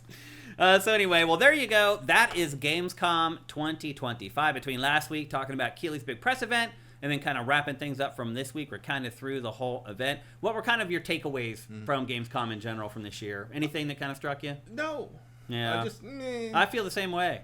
Like, there wasn't like a theme or anything that like really stood out, and I was like, oh, that's hot. Like, even it felt like Hollow Knight's Silk Song was a letdown. Like, even though people are so hyped for it, like, here's the first trailer with new footage for the first time in 3 years. Here it is playable on the floor. It felt like the response to it was pretty muted, ultimately. Yeah, I mean, well, like I said, there's a little bit of mourning. Because it's all over now. Because it's over now. Silk posting is done. I even saw a video where it was not, I mean, it was a video, it was a comic strip, it was something where it was like in the limbo of games that will never be released, and it was like Half-Life 3 and like it was still holding out hope. Half-Life 3 and Star Citizen and like all the classic games, they're never coming. Yeah. And they're all saying goodbye to the character from Silk Song. Needle. Like they're all hugging Needle and saying goodbye and congratulations at the end of Evangelion. It's very fun. It was very funny. That's funny. But anyway, there you go. That's Gamescom 2025, according to GameFace right here. Oh, Don Lionheart, thank you for your donation. And his super chat says, no better sub than YouTube Premium. Plus, it comes with YouTube Music. I just don't like that basically YouTube Premium is necessary because of something YouTube is doing specifically. Do you not think that YouTube's loading up these ads to convince people to go that's premium? exactly what I'm saying. Yeah. Oh, okay. That's what I think is happening for sure. I'm very, I'm just because of who I am, I'm very reluctant to subscribe to YouTube Premium, even though it would solve that problem, because I know the problem was created to make me subscribe to YouTube Premium, and I hate that. Yeah. I hate them. I hate everyone involved in that decision, and I hope I never meet you. And they hope that you don't maybe meet you them. better hope you never meet me. Yes. All right, there you go. That is Gamescom. And who is this? A tiny blip in history, I think it was. He scrolled off, but because the Twitch chat is the tiniest window in the world now, thanks to how Twitch runs that formatting. Yeah. But he mentioned the He-Man game. He-Man game is one of the best things out at Gamescom for me. You're right, and I totally forgot to bring it into the discussion today. You mentioned it last week. Yeah. It's just a Golden Axe style beat 'em up. It's looks still amazing. not on SIFTD. I still don't have the trailer up on SIFTD or a game page for it or anything. I don't know what I've been doing. I haven't seen it. Like, people aren't talking about it for some reason. No, I mean, it's not coming through our admin. It's very much people our age who care about He-Man still, so not exactly going to set the world on fire, but it looks very cool. Yeah, I'll check it out. I'll have to remember to check it out this time. I'm a big fan of these like 80s properties getting beat 'em up, like revivals. Like G.I. Joe got one, and Power Rangers is the 90s, but like Ninja Turtles sort of started it with Shredder's Revenge. It's a really good, Scott Pilgrim came back. The whole beat 'em up genre is keep going. A revival. Beat 'em up renaissance. It's happening, whether you know it Terminator or not. 2D, no fade. Well, that's not a beat 'em up. But but it's still a 2D kind of like retro thing. That looks really cool. It really does. Yeah, it was one of the better 2D games. And so did that fucking Cyberpunk game I keep forgetting the name of. Was IGN did a write up on it that looks really Resonance? Is that what it's called? Yeah, that looks really good. Talking that one up big time. Yeah, they were. Yeah, that looks really good. I'm excited for that one whenever the hell that's coming out. I didn't see a date for it either. Yep. All right, we're about to move on and talk about Shinobi Art of Vengeance, but before we do that, here's a word from our sponsor, The Repair App. Cracked phone screen, stuck zipper, busted bike, borked HDMI port, persnickety PlayStation? Don't toss it, boss it with the Repair app. The mission is to build a world where repair is the norm, not the exception. Snap a pic, describe the issue, and find local pros ready to fix it fast. It's not a marketplace, it's a movement that saves your stuff, your sanity, and the planet. No fees, no credit cards, no data collection, no stress. Just fast and fabulous fixes. Track your items and the repairs, log warranties, build a repair history, and become the hero your stuff deserves. Fight landfill guilt, save some cash, and support local business all at the same time. And best of all, it's free. Join the Repair app waiting list today at therepair.app and be among the first to get access. Fix it, keep it, repeat, because trash is so last century. So here's an interesting story. There is this little, literally just for consoles, there's this little console repair place right around the corner from where I live. It's called like A&J Games. You ever seen it, Matt? It's like right on Sepulveda at there's a Trader Joe's and anyway, it's right on the main drag through West LA. And you know that once you're this side of the city, you do not go past the 405. That's true. Anymore. Yeah. And you might as well live on Mars, yeah, as far as I'm concerned. Yeah. So like 6 or 7 years ago, I kicked the HDMI cable out of my PlayStation 4. I bent the HDMI port. Remember that? Mm. And I took it to this place, A&J Games, and they fixed the HDMI port for it. And I actually ended up giving that console, I think, to Vincent at a certain point. But anyway, they fixed it. And so the other night, my wife was at this salad place 2 doors down from A&J Games. And for whatever reason, they're usually... kicked the HDMI cord out of her salad. Seriously. And it broke the salad. And for whatever reason, this place is like not open all the time. It doesn't have regular hours. Like you call them like and you leave a message and like they'll say, meet me at Tuesday at like 8 p.m. Yeah, like, what kind of secret salad shit is that? There was a pizza place that used to, it was like a pop-up kitchen thing. Yeah. And like they didn't have a set place. So you had to you made the order and they'd tell you a corner to meet them on. And you'd go down to like La Brea and Beverly and you'd meet them there, and someone would just pull up and hand you a pizza and drive away like it was a fucking drug deal. And I was just like, so weird. Like the pizza was very good, but it just felt illegal somehow. This place feels like there might be some money laundering going on, maybe. But I was 2 doors down, and I saw that their lights were on. So I just walked up there because I was like, my wife was doing whatever, and I didn't want to stand there. So I went down and like walked in. I'm like, hey, do you remember me? They're like, no. It's like, I'm like, well, you repaired an HDMI port for me years ago. And I told them, I'm like, we're sorry, like generic white man in his 40s. We do not know who you are. Yeah. Well, anyway, I told him about the Repair app. I'm like, hey, we actually have a sponsor that's about to launch this thing called the Repair app. And I'm like, it might like generate a ton of business for you guys. They're like, really? And I'm like, yeah. I'm like, it's just this app where if I need something fixed, it automatically connects me with you. I'm like, you're going to need to register. So anyway, I gave them all the information and they are down because they're like, we don't even know how to advertise to get business. They're like, where do we advertise what we do? Yeah, like, is it on Craigslist? Is it like, where? There was a time when it was a video game magazine. Yes, there is. But they're like, we don't have a place to advertise our market. They're like, this is great. How about YouTube? Yeah. So anyway, you probably don't realize they have plenty of ads running. Seriously. I'd rather see that than another fucking Waymo ad. Yeah. So you guys probably don't even realize it, but there are tons of repair places around you that you just haven't even noticed. And they're there, and they're waiting for the Repair app to launch. You should be waiting too. Go to therepair.app.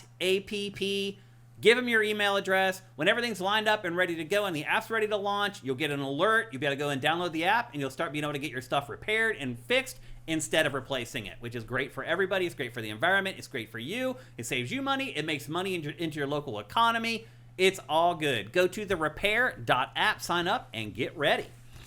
Vincent knows that Cyberpunk game is called Replaced, not Resonance. Oh. I think the thing that should be replaced is that title. The name. Because I can't fucking remember it. There's been a couple games lately where I'm just like, what? Like the woman in Spanish last week for the Divine Comedy. What the hell? Like, that's just the dumbest thing you could ever do. I'm sorry, Marvel Tokon is a terrible fight. That's also a bad name. Title. Yeah, I agree. Apparently they're going with it. Maybe it'll just become, but again, what does that mean? I mean, I know what it means, but like the average person can see that and be like, what? No clue. No clue. There's not even the word fight or anything or brawl in the title. Like, it's weird. All right, let's move on. We're going to talk next about Shinobi Art of Vengeance. Sega is reviving a ton of its franchises. So it's working on Golden Axe, Shinobi, Crazy Taxi, Jet Set. Mm-hmm. Anything else? Not that I remember, think that's... although I would be surprised if there's not an Outrun in there somewhere. Yeah, eventually. So it has this program going on where it is actively trying to revive its franchises. The first of that strategy is Shinobi Art of Vengeance. I think it's done a pretty good job.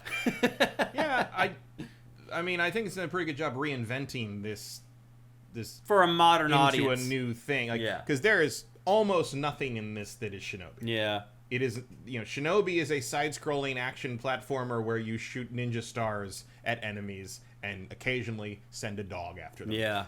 This is a very different beast. It's a hack and slash. It's a hack and slash like action game. I mean, it's almost a Metroidvania in some ways. It's level driven, but you can go back to other levels.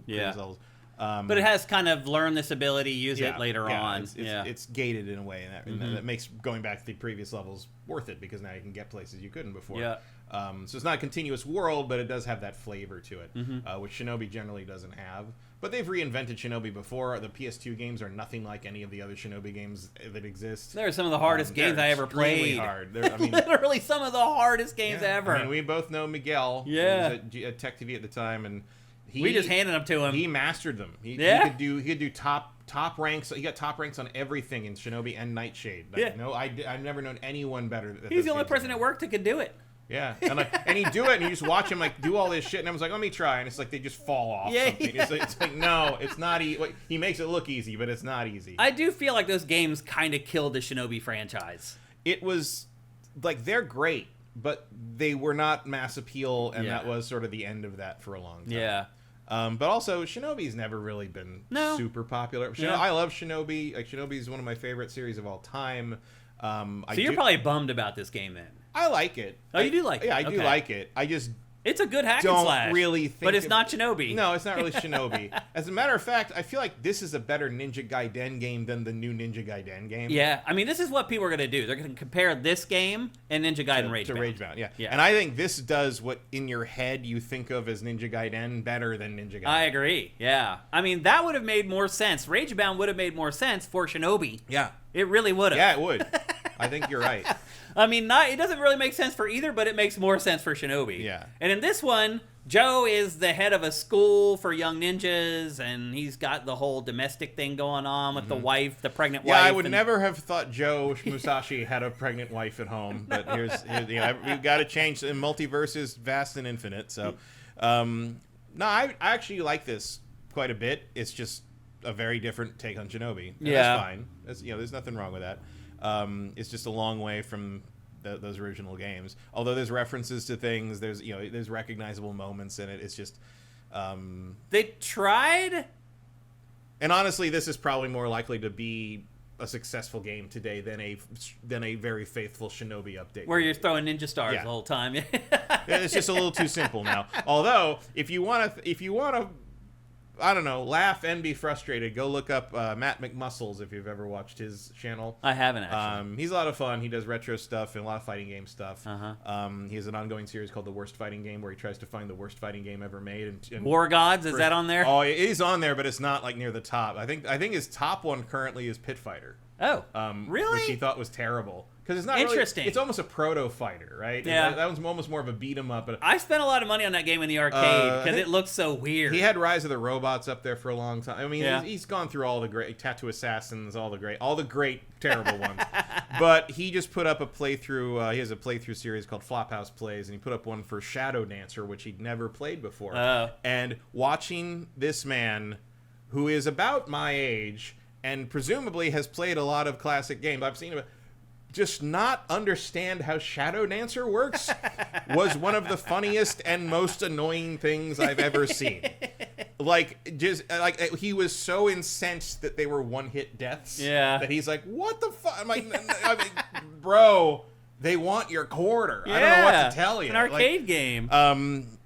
But that kind of game was not going to be a success here. But I don't know.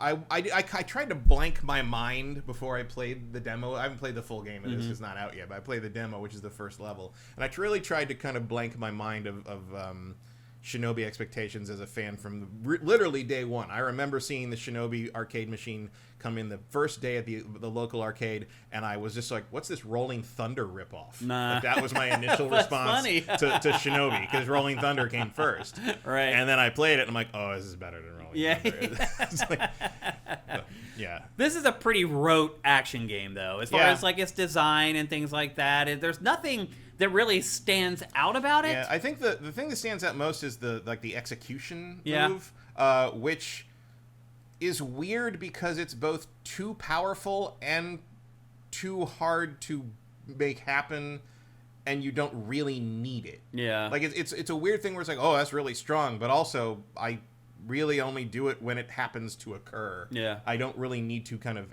aim for it. You know what I mean? Yeah. Maybe that's less true further on in the game. Maybe it becomes a necessity as like things get harder. But at least in this first level, it felt like a nice thing to have that didn't really. But again, mostly you're just juggling shit forever, which is satisfying. It's fun. It's like the combat is fun. The combat is good. And it's typical. It's like you attack till you build up a meter, and then you have your special. And it is kind of nice to have a ninja game that doesn't really have stealth. Yeah. Like it, people, all ninja games are stealthy now, at least in the post-Tenchu world. But like people forget that in the '80s, here's the insta-kill thing. Yeah. People forget that in the '80s, ninjas weren't sneaky. They just flipped out and killed shit, and then they shredded on an electric guitar. Yeah. That's what ninjas did.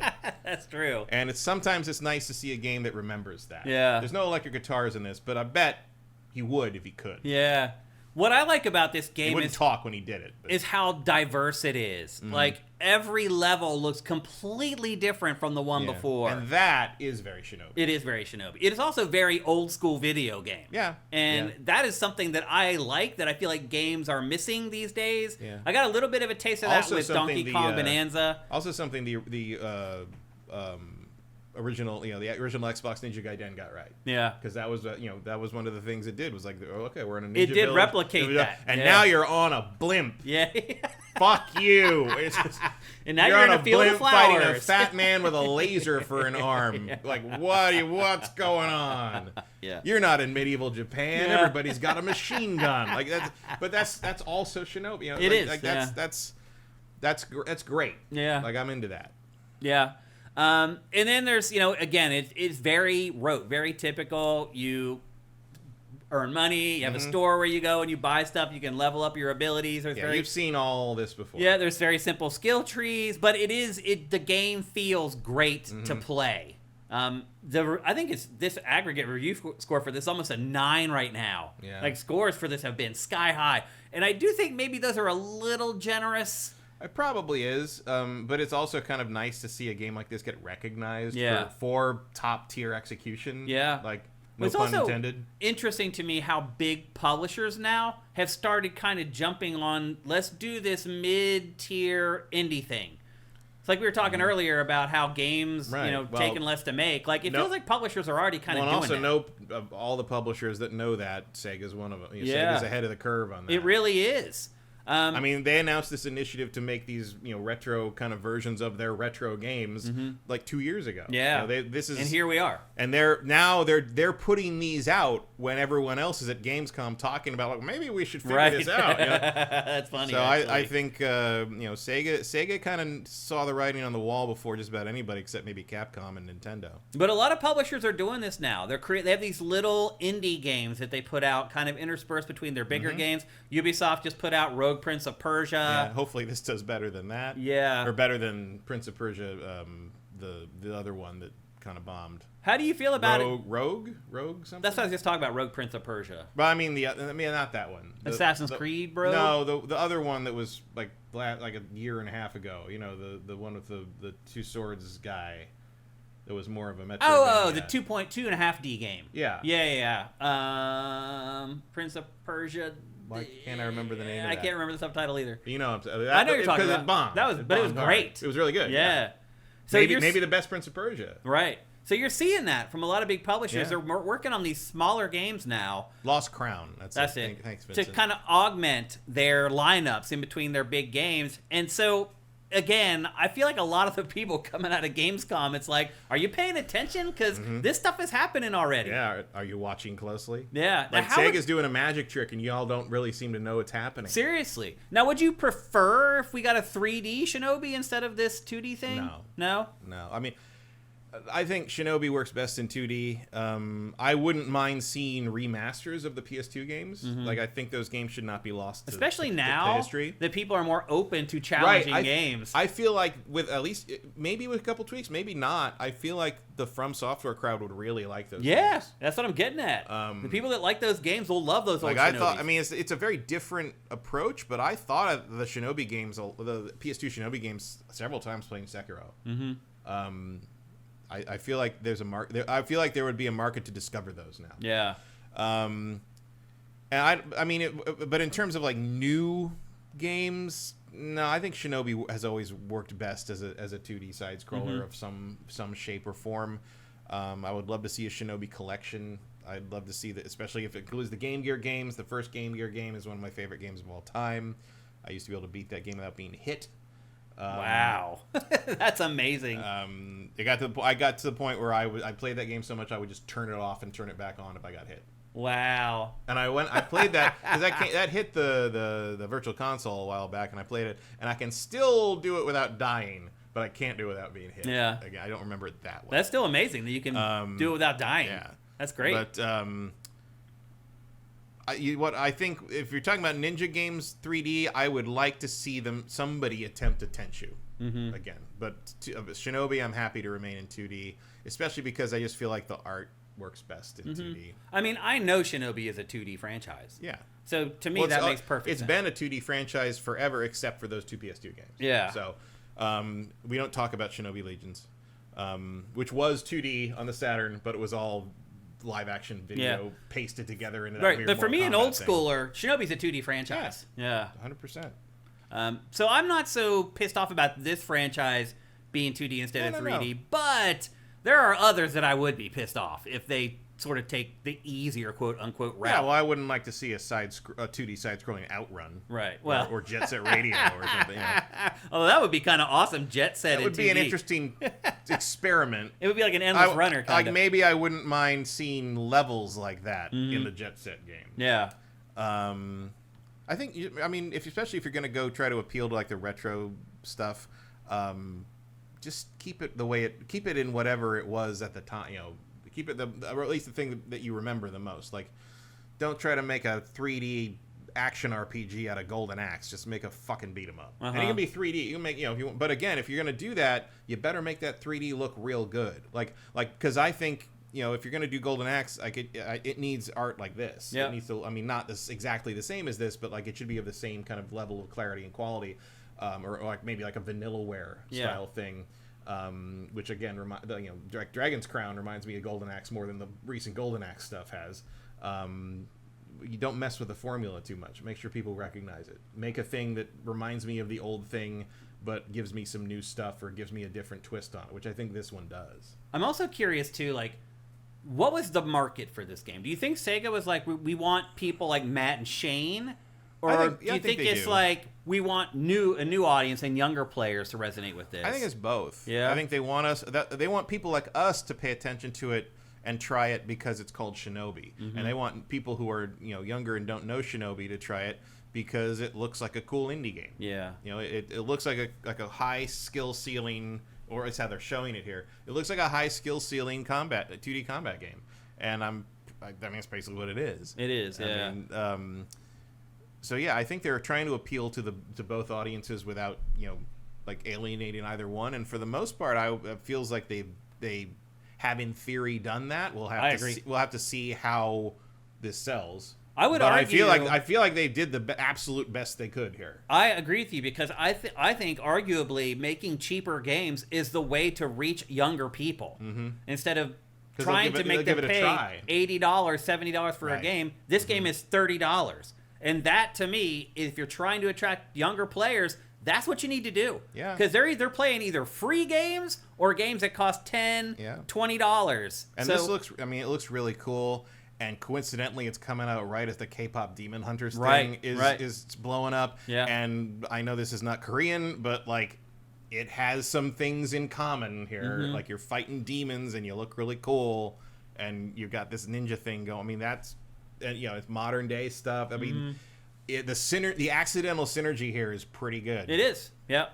And I hope it works. Yeah, same. But we'll see. I would say that probably the reviews out there are a little overinflated, but I did enjoy it a lot. And it is a great game. The reviews of this would have you believe that this is basically a Game of the Year candidate. Right. And I would not agree I don't with that. think I'd go that far unless the rest of the year is really disappointing. Yeah. Even based upon the games that have already come out, I would not put it in that category. But it is a great game. There's no doubt about it. And I'm happy to see an old franchise revived with style by Sega.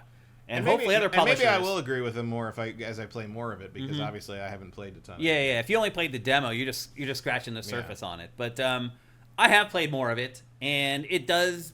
I mean, it's like most games. There's some parts are better, some parts are worse in the early stages, but it does a pretty good job, as you said, of kind of building on itself throughout the course of the game. It is a little bit Metroidy like. So if you have a proclivity for those types of games, there's definitely something for you here.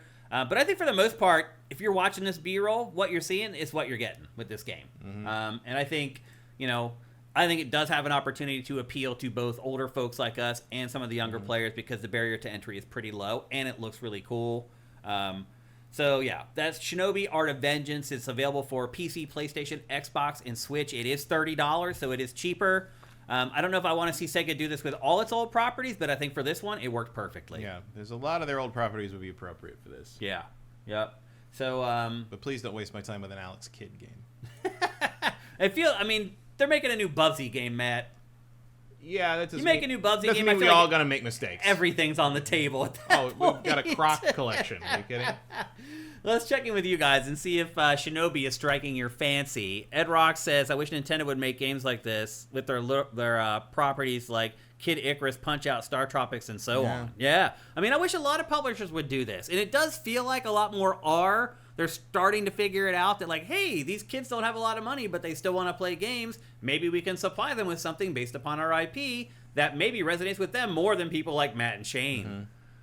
Vincent says Busby is just like this, though, cheap and high quality for what it is, I guess. I definitely care a whole lot more about the characters and the IP in Shinobi than I do about Bubsy. I'll just say that much. Erebus says, game looks cool, but looks like a Game Pass title. Bring on a new Shining Force. And Matt, that's another thing I do feel, is that I think a lot of people now look at 2D games, indie-ish games, and think that they should also be on Game Pass. Is that a problem? I don't know. I mean, maybe. It could be. Yeah, because Erebus, you're not alone. I think a lot of people feel that way. But if you're playing on PS5, that's not an issue. Because there's no Game Pass. Yeah. Tyler, thank you for your super chat. $5. Sent 50 through SIFTD to avoid the YouTube. Thank you, man. That is awesome.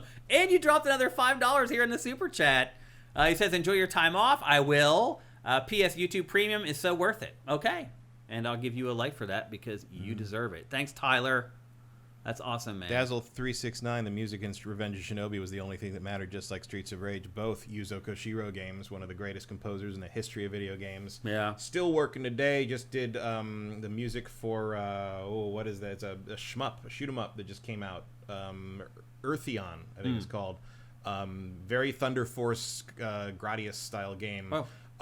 Which again, some of Koshiro's biggest bangers in a long time. But yeah, that man is maybe my favorite game composer of all time. Wow! Like that Streets of Rage 2 I don't soundtrack. even have one actually. Now that I think Streets about of Rage 2 soundtrack yours would probably be Kondo. Probably.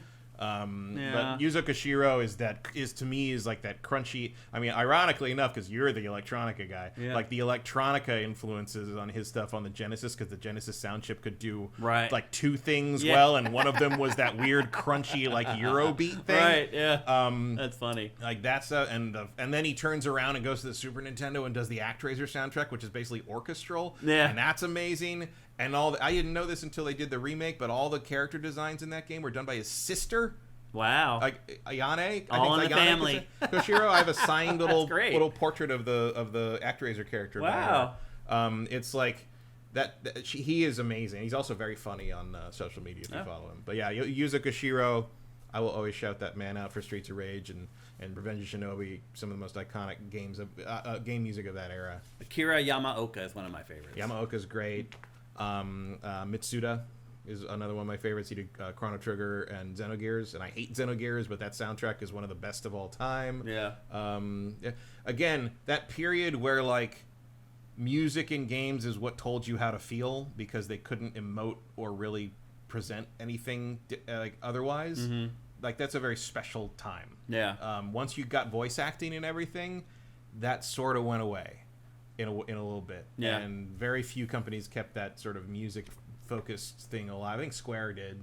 Square didn't forget that. Sega to some degree didn't forget that. But I do miss some of that. Like you go back to some of those old games and you're like, oh right, like they're like go listen to Go Straight from Streets of Rage 2 and tell me that's not a fucking banger. Yeah, to seriously. This day. Yeah. Even if it does rip off like 3 different songs from 1988. Emperor Dread says was listening to the Streets of Rage 4 soundtrack the other day. It's still just a shadow of Streets of Rage 2. Yeah. 4's good. I mean, Streets of Rage 4, if you haven't played it, that's a very good game. But Streets of Rage 2, I still probably would call Streets of Rage 2 the greatest beat 'em up ever made. Like it's really, really good. Eth Demon says we're kind of getting this 2D Jet Set with that train game. Yeah, a little bit. It's just got that vibe. It is Jet Set Trainio is certainly certainly a valid observation. Yeah, we went to it was a Silent Hill movie that came out, and Akira Yamaoka had done the music for it, and they did an event here in LA for the movie premiere, and we were going to go to interview Akira Yamaoka. And the talent I was working with was Amanda McKay, who worked a little bit at G4 before she went over and worked at Game Trailers, and she could not say his name. She couldn't say it. No matter, I was phonetically Akira Yamaoka, and she couldn't say it. It's literally just the letters. Yeah, it's not even like weird. And she That's could the thing is not Japanese. say it. Japanese in English is just It's literally Romanized into syllables for English speakers. You just need to say the letters. We had to postpone the that, stand-ups. Stand-ups are the intro and the outro for a segment where you say, "Hi, I'm Amanda McKay. I'm here for blah, blah, blah." And in the end, you say, "Thanks for watching. I'm Amanda McKay." She couldn't do it because she couldn't say his name. And so we put those off until after we did the interview, and we stood there on the street in LA for an hour and a half before she kind of got the name right. Wow. It's just like, it's Akira Yamaoka. And she just couldn't do it. It's just weird how people... you don't even need to do... I mean, It's funny. Dazzle... Japanese people can't say my name right either. It's right. Like you just need to make it understandable. You don't even need to make it good. Like, you guys got to get there.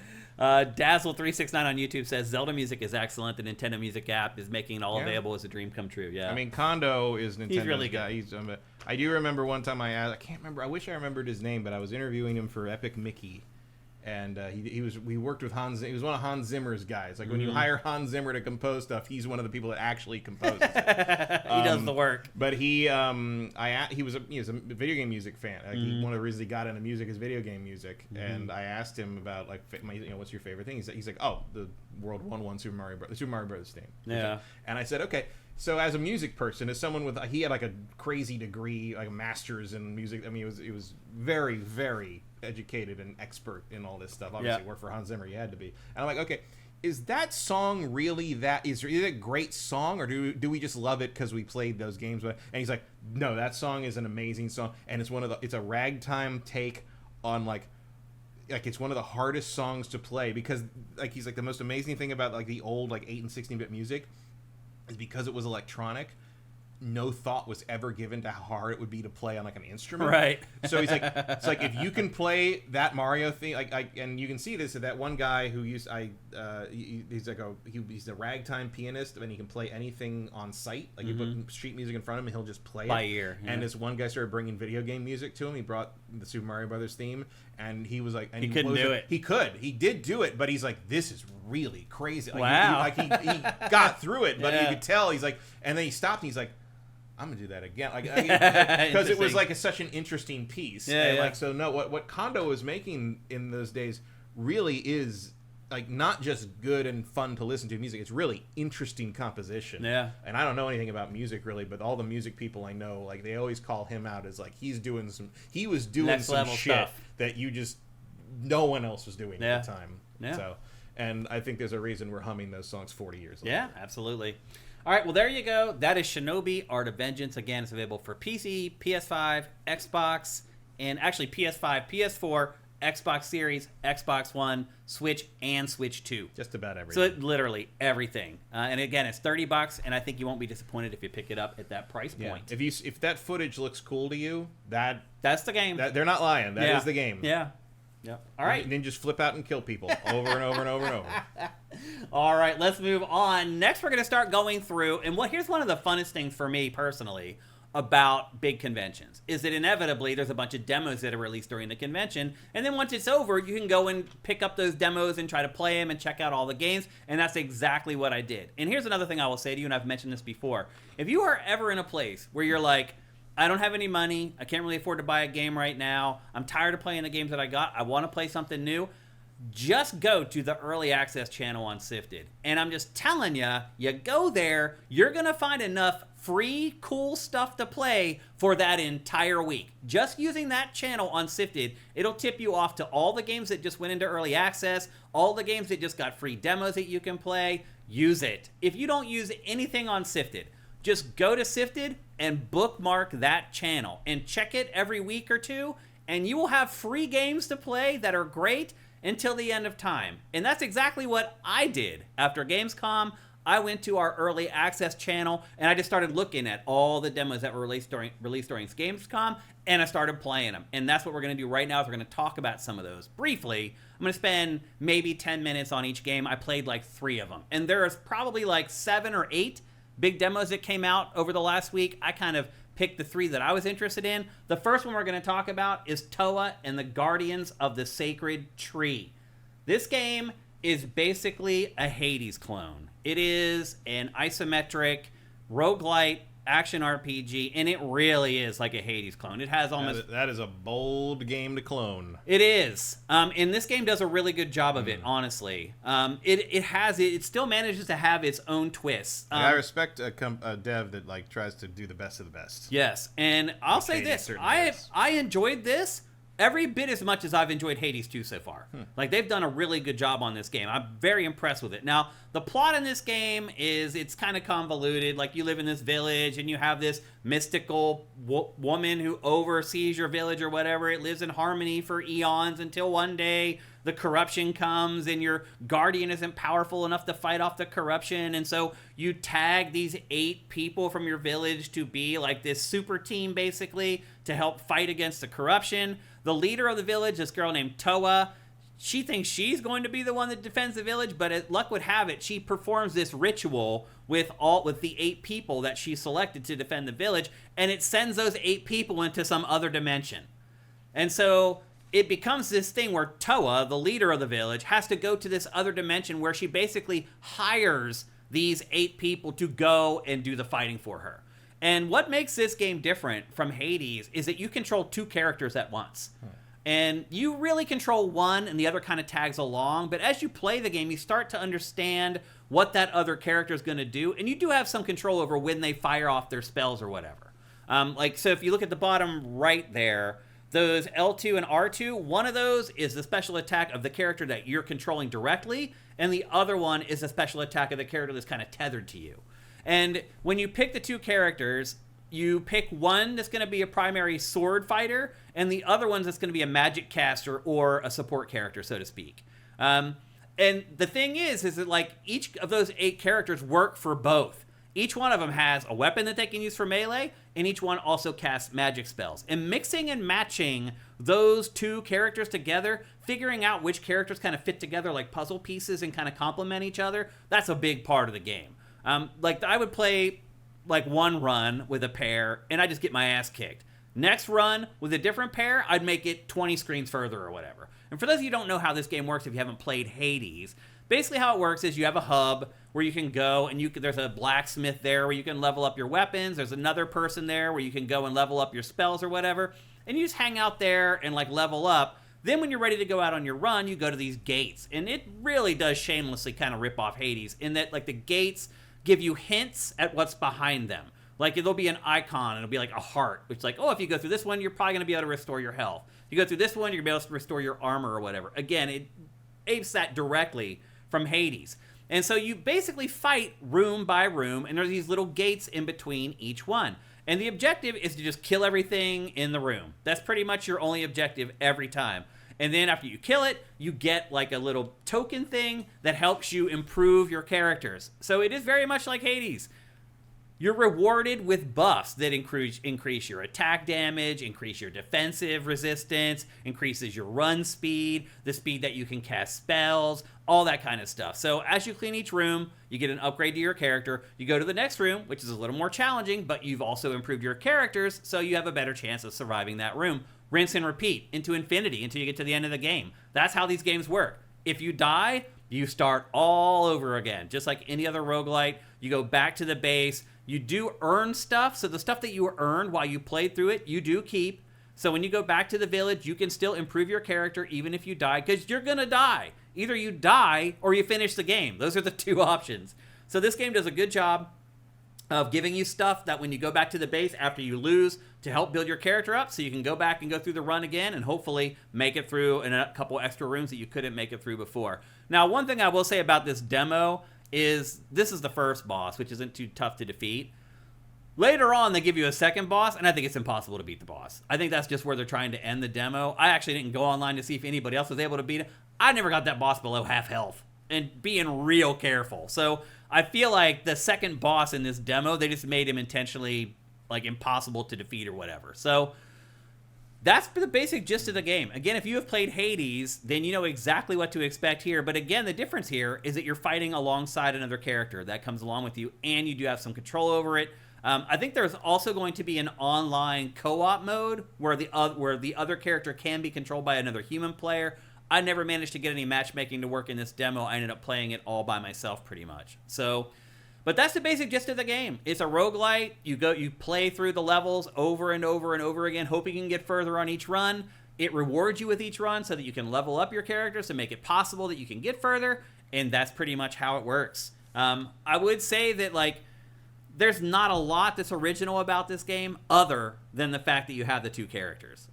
Otherwise, it feels just like Hades. And there's only really one Hades right now, so maybe it's not such a bad idea to ape that idea or whatever. But for the most part, it's very similar to Hades. It obviously has a different setting, a different style, a little bit of a different tone. But if you haven't liked Hades because you don't like the whole devil theme, the heaven and hell theme, this is certainly something very different, a lot more like a JRPG. The other thing that's crazy about this game is the weapon crafting. It turns, and you're about to see it right here, and I sped it up in the B-roll. It is like a 12-step process to forge a sword. It's insane. Like, here you pick the materials, and once you pick the materials for the sword, and that's stuff that you've gathered out in the world, then you start playing these minigames. So if you count along the top, there's 1, 2, 3, 4, 5, 6, 7, 8, 9 stages of forging a sword in this game. So I guess that's another thing that does make it a little bit different from Hades, is that the forging and the building of weapons in this is far more involved than any other game of its ilk. It almost gets annoying after a while. It takes a good 10 or 15 minutes to forge a weapon. So that is one thing that makes it a little bit different than Hades, but for the most part, it is very similar. And here's the thing, like, once you forge a sword, that's a sword that you're going to use. It is, I guarantee you, far more powerful than anything that the game is offering at that point. So it does feel nicer and rewarding to go through this arduous process of forging your sword and then have the sword actually be something that you want to use in battle. So that is Towa and the Guardians of the Sacred Tree. It's coming to PC, PS5, Xbox Series, and Switch. Right now, its release date is September 18th. It looks like you can beat the boss, the second boss. Oh, you can? And as a matter of fact, apparently that's about where it ends, and you can't even do more runs. Like, it just ends. Oh, really? Like that, the demo ends. The demo ends, and you basically, if you want to play more, you have to start over. Oh, okay. So people are a little annoyed by that, I guess. I mean, I still played it for like an hour and a half or something. Like, the other thing, somebody notes here that there's a party sacrifice mechanic here, where you sacrifice one of the characters, or whatever, and that they claim that's taken from Pyre. So that's like, which is also similar. Yeah, very Supergiant influenced here. Which again, if you're gonna steal from the best. Yeah, but you can see here, this is where when you're back at base, you can select your swords. You can assign basically the loadouts for each of your characters. Here you can see on Ikari, that was the sword that I created. Now I'm selecting it and assigning it to one of the characters. And the weapons do transfer across. So if you create the weapon and you give it to that character, for your next run, you can take it away from that character and give it to somebody else, and they can use it. So it's not like those weapons are locked into specific characters. And again, there are only 8. So you do kind of get to learn each character and what their strengths and weaknesses are. And I will say this, it felt like everyone brought something a little unique and different into the fights. So like I said, like a couple times I snapped together 2 characters. They didn't work at all. I chose 2 different ones. The next run, I made it way further than the time before. So all that stuff really, really matters. But this demo is out there. I think it's out for all the platforms. And again, this launches on September 18th. So not much longer to wait, just a few weeks for it to come out. And this is a Bandai Namco game. So Matt, this is another example of what I was talking about. Big publishers creating smaller indie-ish games. This game's from Bandai Namco. So it's just another example. And I will say this too. It does feel like these quote-unquote indie games from bigger publishers tend to be a lot more polished, oddly enough, when they come out. Yeah. They don't end up going through this like early access period that lasts like 2 years or whatever, like a lot of the indie games that look like that are indie. But one of the advantages of that early access period is it kind of builds a fan base ahead of time, especially for something like Hades, which A, is a really good game, but also appeals very much to the horny demographic. All right. And you kind of build up that steam too. No pun intended. Yeah. Yeah, there's also bonfires in this. So it's not like you have to make it all the way through your run with like 1 health bar. As you play, you get health, you find health. You can assign abilities to your character that gives you more health when you pick up the health stuff. But there's also like bonfires in this game, like these rooms that you go to where there's literally a bonfire, but there's also like a purification pool where you can go to and you can heal. And there's other things where you can go to like transfer these. So you saw before you go into each area, when you're at the gate, you can choose to see what kind of rewards you're going to get if you go through that gate. And they also show you these cards that you can earn if you complete that next gate. And eventually, if you get to the bonfires, those cards that you earn for completing the missions, you can turn those in and transfer those into something that's far more useful. And you do that also in those bonfire rooms. So it's not like it's a grind. Although I will say, like, you're always looking at that health bar because you only have 1 health bar. And when it's all empty, it's over in the run-in. So you definitely are keeping an eye on that health bar at all times. But you do have plenty of opportunities to replenish it as well. So there's a good give and take to this game.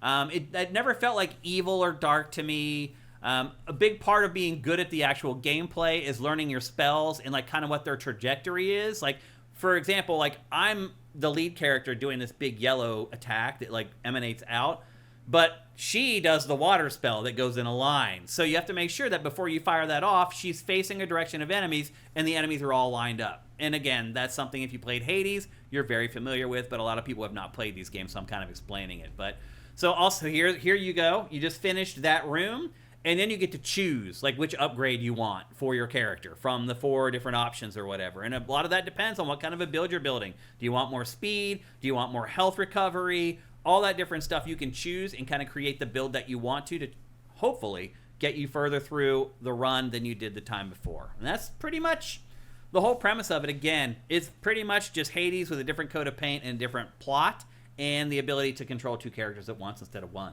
So, are you a fan of Hades, Matt? Yeah. I like the story and the art and the lore, and I wish it was a different kind of game. So you don't like these types of games? Not a huge roguelike person. Yeah. I'm not a big keep doing the same thing over and over again type of person either. I feel like I was getting... Says the Call of Duty fan. No, you're right. Well, to me, Call of Duty is different every time. Because you're playing people, and you can't predict what they're going to do. They're different patterns, blah, blah, blah. But I understand what you're saying. But to repeat the same exact thing, fight the same exact enemies and the same... Now, you can change your sequencing if you want to by choosing different gates and go in different directions if you want to. But for me, when I play these games, I'm always just trying to figure out the way that'll get me to the end the fastest. Is that how you do it? Somewhat. Yeah. I can always... I mean, again, I can already tell that the fact that the character in back can get hit would kill it for me. You have to pay attention Micromanaging where to that character is would You annoy do. the shit out of me. You do get... Here's the thing. I barely have the patience to play Hades. Oh. So, like, I'm just going to play Hades. Okay. Like, that's enough for me. I'll say this. As you play this for a while, you start to learn how to keep that extra character safe. You start to learn the distance that they travel behind you, how they follow you, the arc, how they turn if they're trying to follow you. You get better at that, and you get better at making sure they don't take damage, but you'll never be perfect at it. They will definitely take damage that you just can't avoid. There's just no way around it. So I had a lot of fun with this. I didn't want it to end when the demo ended, or at least I guess I thought it was ending. I got to that boss, and I just couldn't beat it. It sounds like there's not any demo after that. Yeah. Really, so you pretty much did get to the end. Yeah. So I really enjoyed this, and I'm not a huge fan of Hades, but I like it. Did I like this more than Hades? Maybe. Like, being able to mix and match the two characters together, it just automatically means you have double the attacks that you would have if it was just one character. So it does let you get a little bit more creative in the combat because you have the abilities of two characters instead of one. And like I said, there are synergies there where two characters work better together than others do, and you kind of learn that as you play. So I enjoyed it. Again, it's coming out September 18th, and it's coming to pretty much, well, not everything. Only PC, PS5, Xbox Series, and Switch, although I'm guessing at least Switch 2 will probably come online a little bit later on down the road. But I had a ton of fun with it. Again, the title's really long. It's called Towa and the Guardians of the Sacred Tree. And another example of big publishers kind of going more the indie route with that stuff. So, yeah, I enjoyed it. You think you'll give it a play when it comes out? Probably not. Also, probably to Erebus Jones' point, a pretty good Game Pass game. Yeah. That would probably be great for Game Pass. But anyway, again, that's Towa and the Guardians of the Sacred Tree. Next up, like I said, we're going to go through these very quickly. Next up, another game that I played called Cairn. Do you remember this game, Matt? No. It's a crazy cel-shaded climbing game. Yeah, I do remember that. And there's a demo for this available for pretty much everything right now. I had no idea what I was getting into when I started playing this, Matt. I thought it was like some climbing game with a big plot and a story. And no, that is not what this game is at all. In fact, this game just has a premise, and that's pretty much it. And the rest of it is literally just mountain climbing. You play as Ava. She's planning to scale a mountain called Kami, which no human has ever climbed before. And half of the people who have gone to climb it haven't even returned. Half of them have died. But to accomplish this, she has her little robot buddy that she takes along with her, who kind of acts like her spotter. Basically, it's just a replacement for having another human along to hold the other end of the rope to make sure she doesn't fall to her death. That's basically what the robot does. It also keeps, like, your carabiners and what are they called? Tritons or pitons or something? Pitons. Pitons. Yeah, the things you actually jam into the crevices of the rock to create a handhold. But he follows you around, and that's pretty much the whole premise of the game. But where the rubber hits the road with this one is in the actual climbing. So how it works is that you control all four limbs. Your right leg, your left arm, and your right arm. By default, the game cycles through the limbs automatically. It tries to look at the situation you're in and says, hey, you should probably have control of your right hand right now, and it'll just automatically give you control of the right hand. You can choose to set it to manual, so you choose which limb you're moving at all times, but it probably makes it really hard. I didn't even try it because it's hard enough playing it like this. Because here's the thing about this game, like the game does a great job messaging to the player. So as your legs start to quiver and start getting tired, the controller will start shaking, letting you know that like your muscles are starting to get weak. But what you learn as you start to play it is that, and maybe I did it right there, find a spot where you can put both your feet and take a break. Because the other feedback that you're getting is her breathing. And if you listen to her breathing, you can start to figure out like, oh, I'm about to lose my handhold here and I'm about to fall. So you got to move the camera around a lot. You got to move. So once they put you in control of a limb, you move the analog stick in kind of a clockwork fashion, and that will swing the limb around. And what you want to do is you want to wait till it gets on a crack or a crevice or a foot or a handhold, and then hit the button. And that will plant either that hand or that foot either in the crack or on the foot or the handhold. And that's how you make progress up the side of the cliff. The game automatically will switch to the right hands. It doesn't do it all the time, but basically what you end up doing is like, okay, the game just gave me control of the left leg. I'm going to move the camera around until it gets to a crevice. Going to hit that square button as soon as it gets there, and then hold forward on the stick, and it'll push you up. And that's how you make progress through the entire game. I know it looks boring watching this. You're like, oh my God, it's taking forever to go up the side. When you're playing it, it literally feels like every second matters. Because you're constantly getting this feedback through the controller saying, oh, I'm about to fall. Her legs are quivering. Her arm is quivering. So you're always like right on the edge of falling. And as the player, you have all this feedback that you're getting that you're not getting if you're just watching the footage. So I get watching this. You're like, wow, this game seems really slow and boring. When you're playing it, it's anything but. It's like I said earlier, like you can manually choose, okay, now I want to control the right arm. Now I want to control the left arm. Playing this, I don't feel like you have time to do that. You really have to make decisions very quickly. The other thing, too, is that, like, there's no set path through any of the climbs in this. Like, the developers were like, we're just going to create a wall, and you can figure out how to climb it. And one thing I saw in an interview with them is that they said... Choose your own damn adventure. Yeah, pretty much. What they said is that gamers, when they play this game, they immediately go to the wall and start climbing. Real climbers will stand there and look yeah. forever, trying to find their line up the side of the mountain, basically. And one of the strategies in this is that you have the pythons with the little robot that follows you. And you can choose to put a python in whenever you want. And once you do that, you've basically created a checkpoint. That if you fall, you're going to start from, instead of having to start all the way at the bottom of the hill again. However, you only have so many pythons. So you have to be strategic with how often you use them. It can be very inviting to go 20 feet up the side and be like, I'm putting a python in right now because I don't want to do that 20 feet again. You won't make it to the top. You only have so many that you can use to get to the top. Now, once you do get to the top, you can send your little robot buddy back down the side, and he'll go and collect all the pythons so you can use it for your next climb. But he only has so many, and once they're out, you don't have any more. And so if you run out of pythons, you're going to have to start the whole thing over again to try to get to the top of the mountain. So generally what I found is I had to climb a lot further than I wanted to before I used one of those pythons to feel comfortable about it. And then, you can see right there, I fell. And it'll save you from dying and not taking as much damage. So you do have a health bar. And you have food that you can eat to restore your health. You have water bottles, so you eventually get thirsty. You need to drink water. You can find, it's kind of an open world game. There'll be like a mountain, you climb it, and then a plateau. And on the plateau, she has like a little tent where she can go into, and she can like heal and like cook food and do all that kind of stuff and collect all her resources before she gets ready for her next climb, basically. So you go back, get the robot to go collect all the stuff off the side, go into your tent, heal up, do all that kind of stuff there. Then you run around in this kind of open world where you can collect food, you can refill your bottle bottles or your water bottles in a stream, then you attack the next rock face. And that's pretty much how the game works. And I know watching this B-roll is probably boring AF, but playing this game is anything but. You are on the edge of your seat at all freaking times. Just like, oh my God, can I reach that perfect timing with the B-roll again? Can I reach that crack? And this game also gives you like a lunge ability. Like Peak had that as well, where you're like, you know what? Screw it. I'm just going for it. And you can do a lunge. And if you make it, you can stretch an extra like 6 or 8 inches and reach that crevice. If you miss, you pretty much fall to your doom. And that's how this game plays. The plot is very light. There's not a lot of cutscenes or anything like that. Once you start climbing up the mountains, that's pretty much the game. She has some extremely strong hamstrings. Oh, yeah.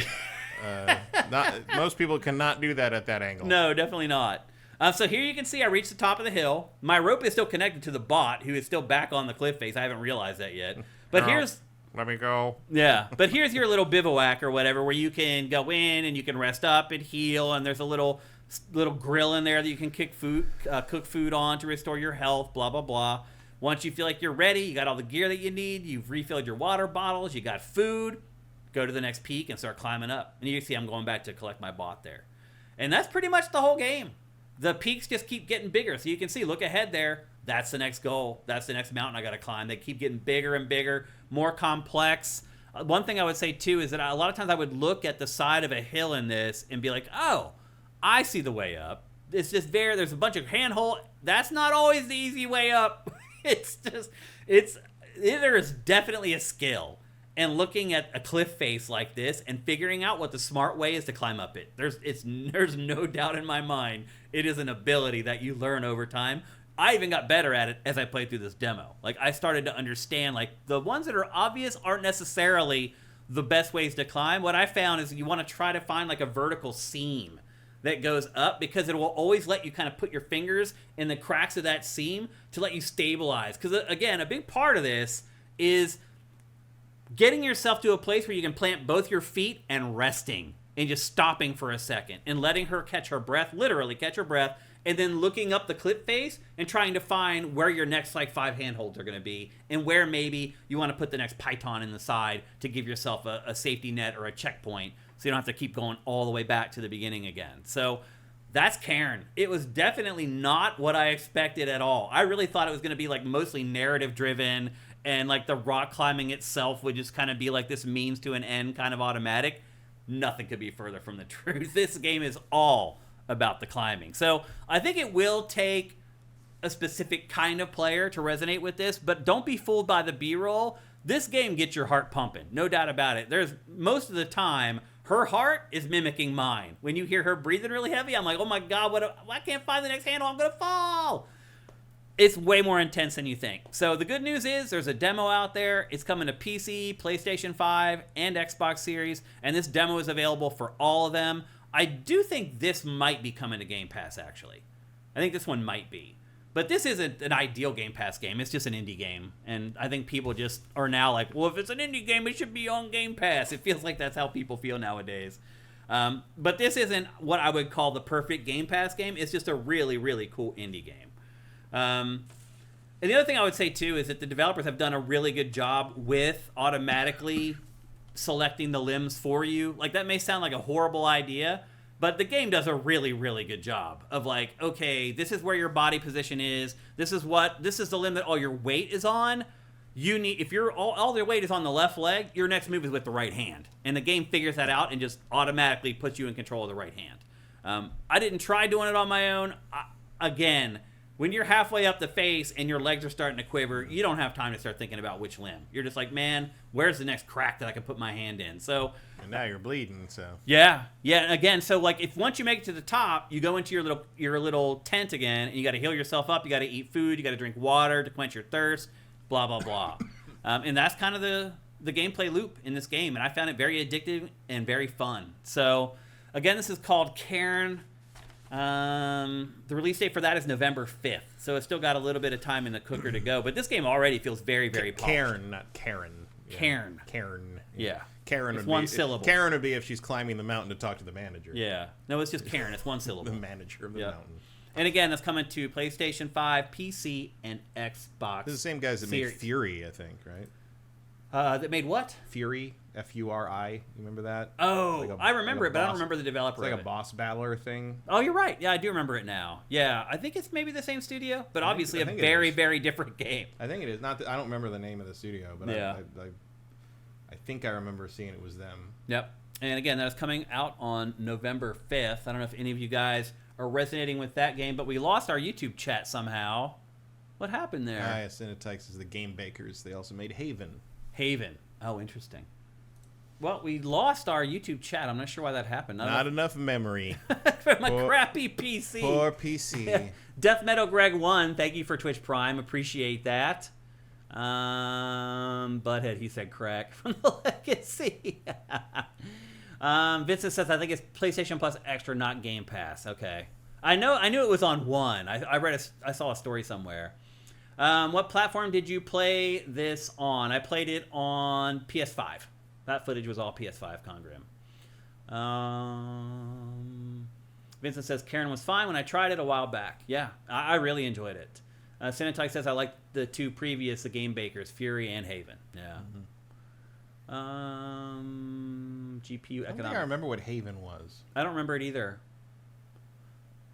Yeah.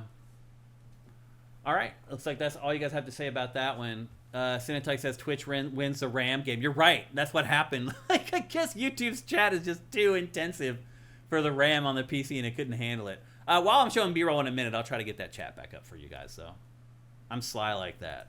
I got ways to cover stuff while I'm doing the show. Don't forget I'm running a TriCaster while I'm hosting a freaking podcast here. Nobody else does this. I would like to see other people try, though. I'll tell you that. It's not easy. So anyway, there you go. That is Cairn. And then the final small game, I'm going to talk about this for a very short period of time, that I played from the Gamescom demos, is a game called Ferocious. You may not know this about me, but I am an unapologetic fan of the Turok Dinosaur Hunter franchise. And so I will play any first-person shooter that lets you shoot dinosaurs, and that's exactly what this game is. They are billing this game as a survival game, but it's not. Like, you don't have to worry about, like, making sure your thirst is quenched at all times, or that you're hungry, or that your stamina is wearing out. This is really just a Turok, like a new version of Turok Dinosaur Hunter. So far, it's only announced for PC. My guess is it'll eventually come to consoles as well, and it's announced for Q1 2026. But this is basically the next iteration of Turok Dinosaur Hunter, which is good because the new Turok game is like a cooperative game, which not really what I want from a Turok game, to be honest, Matt. Mm-hmm. And the Turok franchise has just kind of died over time, so I was hoping that this might fill the void. Now, you play as a young man. You and your brother are on a boat. The boat crashes. You wake up on a desert beach. You have no idea where you are. Famous desert beaches. Yes. No water anywhere. But plenty of sand. That's funny. You wake up on the beach on an island. You have no idea where you are. You almost drown, but you survive. And as you start adventure on the island, you start to realize, holy crap, there's freaking dinosaurs on the island. There's a whole lot of like indie. Like, some of them are pretty shitty asset flips, but a lot of dinosaur, like, hunting, fighting. Oh, really? Like, horror games. Like, I've seen tons and tons of them pop up on, like, playthroughs on YouTube. The quality varies. Yeah, but, there's a reason this isn't coming out till Q1 2026. Yeah. I'll put it to you that way. This game definitely has some issues here and there. It is not a finished product. There's a lot of placeholder stuff in the menus and things like that. But again, it is an early access game, so that kind of comes along with the territory. But anyway, so your objective is to find your brother.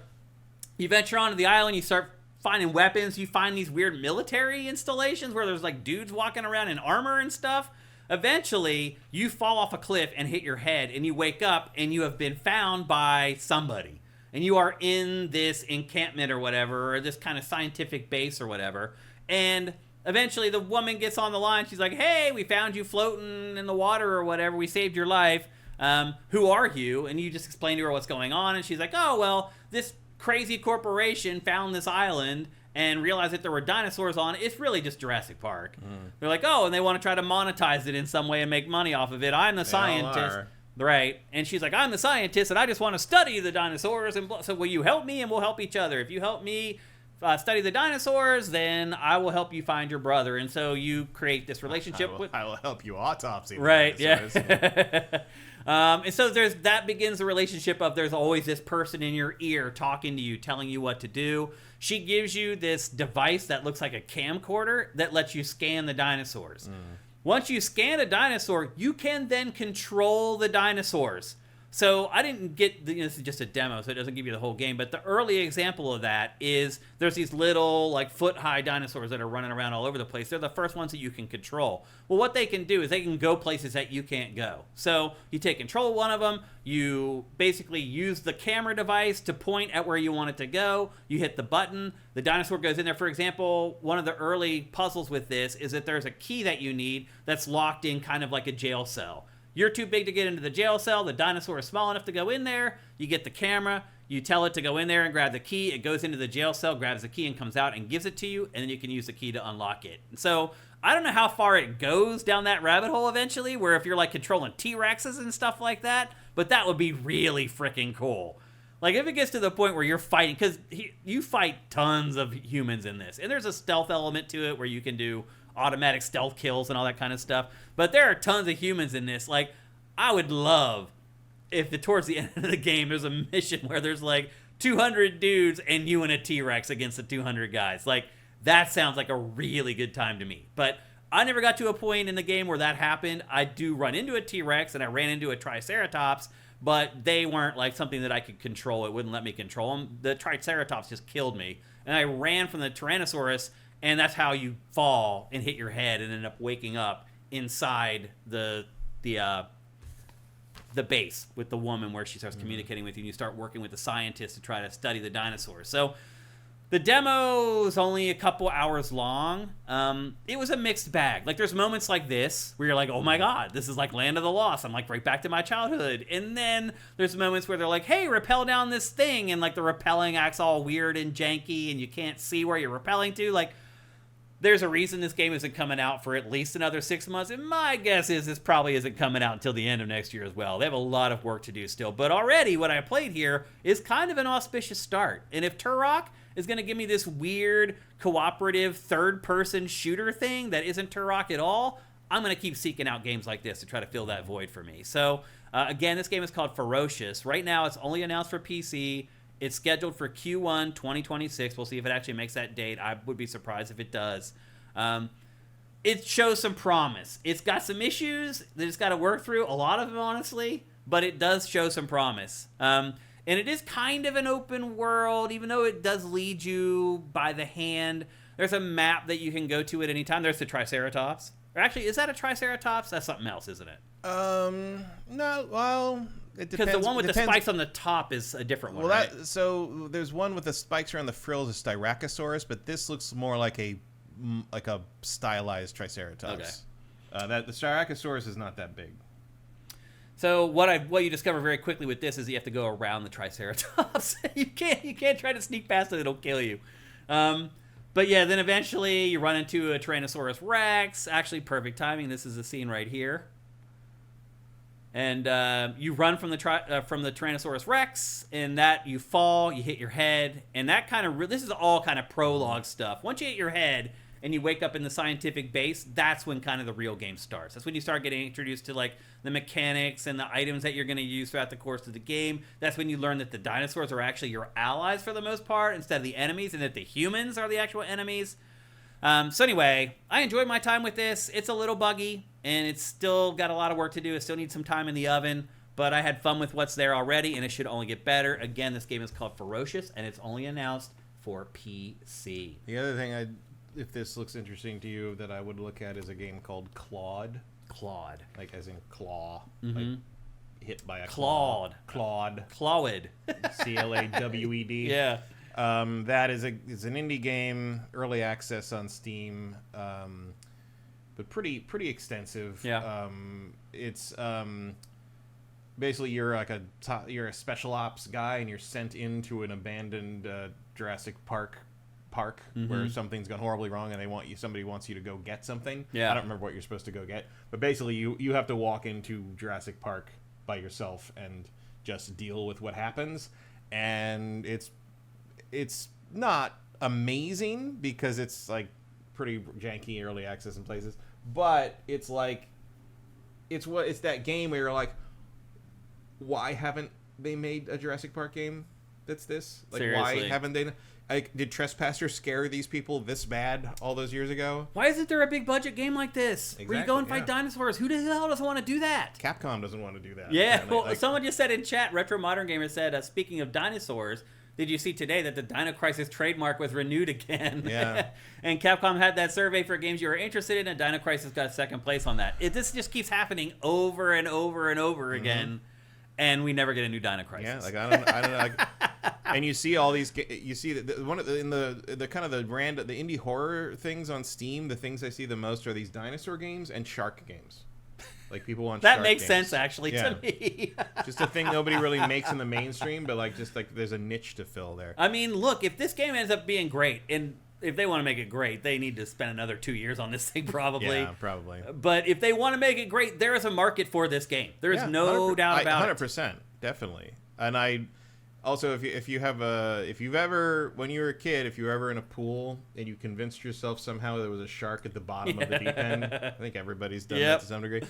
Go look up a game called Sharks and Minnows, in which you are in almost like a gym, like you're in a pool, like an indoor pool, and every time you turn around, there's something else horrifying in the pool. Oh, geez. And you have to go in the pool and cross to the other side, and like Oh, it's great. Nightmare fuel. It's great. It really is. It's like $7 or something on really? Steam. It's pretty cheap as I recall, and it's all it is. It's just a horror game in the room with like a public pool. Oh. And just every time you cross the pool, it gets worse. Oh, and it's like there's a little like whiteboard that's like you gotta cross the pool 10 times. That's all you gotta do. You gotta cross the pool this many times, and every time okay, that wasn't so bad. You turn around and you're like, oh no, oh no, no, we're not doing that. It's a lot of fun. I should have also mentioned the gunplay of this sucks. It looks like it sucks. The one thing they need to work on really bad is the gunplay. You cannot hit the broadside of a barn in this game. Like it's weird that like one of the only things you really need to do to make a good Jurassic Park like kind of game is to make it control better than Trespasser. Right. And nobody manages that for some reason. Really bizarre. It's just like I don't get it. It's like Turok's right there. Yeah. Like, if they could do that on the N64 in 1996, like why can't you do it now on a Guns in this, you could be 10 feet away, aimed right at the guy's head, and it'll go like all over the place. It's very frustrating, which is why I just stealth killed everybody. Just walk up behind them and just stealth kill him. It made it way easier. But anyway, that game is Ferocious. Again, I'm hoping, beyond hope, that eventually we'll have a good dinosaur hunting first-person shooter the way it goes on. We'll see how this one turns out. I really hope they don't try to release it in early 2026 because I do not think that it will be finished by then, but we'll see. Again, that is Ferocious, coming in early 26 to PC. All right, with that, it's time for the lightning round. This is where we go through the biggest stories of the week in as quick a fashion as possible, well, at least as quickly as GameFace can go. You know how we roll here on GameFace. So it was a little difficult this week because it's like, do I want to put stuff in the gamescom discussion or do I want to put it in the lightning round? Ultimately, I think I only brought one story over from gamescom into today's lightning round. Are you ready to go through them, Matt? Mm-hmm. All right. First up in the lightning round. So we know how PlayStation has been on this crazy games as a service kick. They were going to release 12 of those by, what was it, March of 2026? Something like that. Most of them ended up being canceled. So finally, somebody had the opportunity to talk to Herman Hulst, who is the head of PlayStation Studios. And for a while, he was the head of PlayStation until I think actually yesterday was the year anniversary of the release of Concord. Oh, really? Perfect timing then. So Herman Hulst was asked about, you guys made a huge mistake. You spent all this money on these games that are never coming out or whatever. What are you going to do going forward? Are you going to stop trying to make these live service games? And he said no. And we know that already because they just signed that other studio a couple months ago to make a game as a service. But he said no. Instead, what we're going to do is we're going to make sure that our studios fail early and cheaply. Okay. What does that mean? I think it means they need to identify when something's not going to be successful before they dumped $100 million into it, basically the pre-production stage. But how do you do that? Because you would imagine they were at least trying to do that before. I could have told you in the first meeting this game wasn't going to work. Yeah. So hopefully being a little more honest with each other would be the answer. Do you think that's what happened with this game? You think they just weren't honest with the studio and kept I don't know inflating their tires or whatever? I have no idea. I don't think it's hard to tell that this game was not going to appeal to many people. I think... and I don't think you need to look at the gameplay for that. There's something about the characters and just how this all kind of works in the trailers that I just instantly knew this was not going to be good. I think it's hard to do. Like I probably would have looked at this and said, well, it probably has as good a chance as any. I mean, probably, but also, I don't think that's good enough for the amount of money they're spending on this thing. Right. Well, here's the thing. If that's your best, you probably shouldn't throw $200 million at this game. It should have been free to play. Yeah. I think the problem with PlayStation is it won't give in to reality. It still thinks you can keep charging. And the worst thing that could have happened was Helldivers 2. Because it told PlayStation right out of the gate when it started doing this that, we can sell these for $40 and still make the recurring revenue from a game as a service. But you can't. You had an anomaly. Yeah. You struck gold. It just doesn't happen for anybody else. So in Helldivers, it wasn't a new IP. People remembered it. And Helldivers, again, it's just not like anything else. Right. It is different. I mean, it is just, it's a extraction shooter, base really. level, right. But it's just doing it in a way no one else does it. Just friendly fire makes it different from everything else. Most games got rid of that a long time ago. The variety of enemies. Now there's 3. It was 2. Now there's 3 different enemies. We knew the third one was coming. Yep. The way they interact with the community, the way there's like a mystery to it and an evolution of it. Yeah. The way that there's that persistent galaxy where like it matters what in a very fraction of a fraction way what you just did in that match. Like the way it makes you attach to and own all that is unique in that space. Yep. And so no, you can't really judge anything by Helldivers 2 because Helldivers 2 is like nothing else. Yeah. And this, like Concord, you can get what Concord does from just about anywhere else. And then Marvel Rivals, but even Marvel Rivals is starting to kind of wane. Yep. So now they're starting to put out bikini costumes. Yeah. That's how you know a free-to-play game is starting to tank, when they start bringing out the porn. Yeah, well, they start putting out the bikini costumes. I don't know if that's super true about Marvel Rivals, because Marvel Rivals has always... The fan base for Marvel Rivals has always been super horny. Yeah. So I think they're just leaning into what they see as their core at this point. They did it with Monster Hunter Wilds, so the Forge girl now is in a bikini. Now her boobs are hanging out now. Yeah. And so I mean, I don't know if I see that as it's definitely a sign that they've decided this is what our audience is. Yeah. And they are equal opportunity. Like Namor's hanging out just as much as Emma Frost is. So. Yeah. That's a valid reason to like that game. Yeah. Sure, they do design. I mean, I think that's also why they got that. Like I said last week, I think that's probably one of the main reasons Marvel said, "Yeah, go ahead and make your own characters if you just want to make softcore porn. Yeah, we'd rather you not do that with ours." It's like that's true. That's funny. Not that Marvel doesn't do that on their own, but it's like, well, we'll leave that to the Marvel bullpen, and you guys can do your weird. I think what I'm getting at with this is like he's saying fail early and cheaply. The problem is I don't think that they have the people there who can determine that. I don't know if we can know that because like it feels like that probably was also an environment where you weren't allowed to say, "Hey, this is gonna suck." Like it feels like at a certain point you're like, no one is gonna listen to you. Yeah, and maybe you might even be in trouble for that. Because I'm sure there's sort of that toxic positivity thing that happens in corporate environments for projects like this, for sure. And I really feel like just like the whole like fail early and often thing is a weird way of phrasing just use your judgment. Right. And if you don't have good judgment, you don't have the people with good judgment, that doesn't work. But also, you're Sony, you can afford to hire people with good judgment. You would think. Can get good, we're right here. The Duck Consulting Agency is a call away. It really I guarantee we're cheaper than the people who consulted on Concord. Yeah, that's for sure. I guarantee that. No doubt about it. I just think that he's clueless. I think he has no idea how he's going to make these games work in the future. I think he's saying what someone else said they need to do. Like if it didn't, without figuring out how you could actually do it. It didn't feel like he was stating something that was his idea. Yep. And I might be wrong about that. But phrasing it in that kind of corporate speak, like something, that's not something you say to the public. That's something you say in a board meeting to make everybody think that you know what you're talking about, and then you say you're going to take that offline, table it, and drill down. It's just nonsense meeting speak. I mean, sometimes games do come around after 6 months, and maybe you bail on the game that could be your cash cow. Like I don't understand how this is a working strategy going forward for PlayStation. I mean, I think there is something to be said for being more careful about what you let get to full production. Yeah.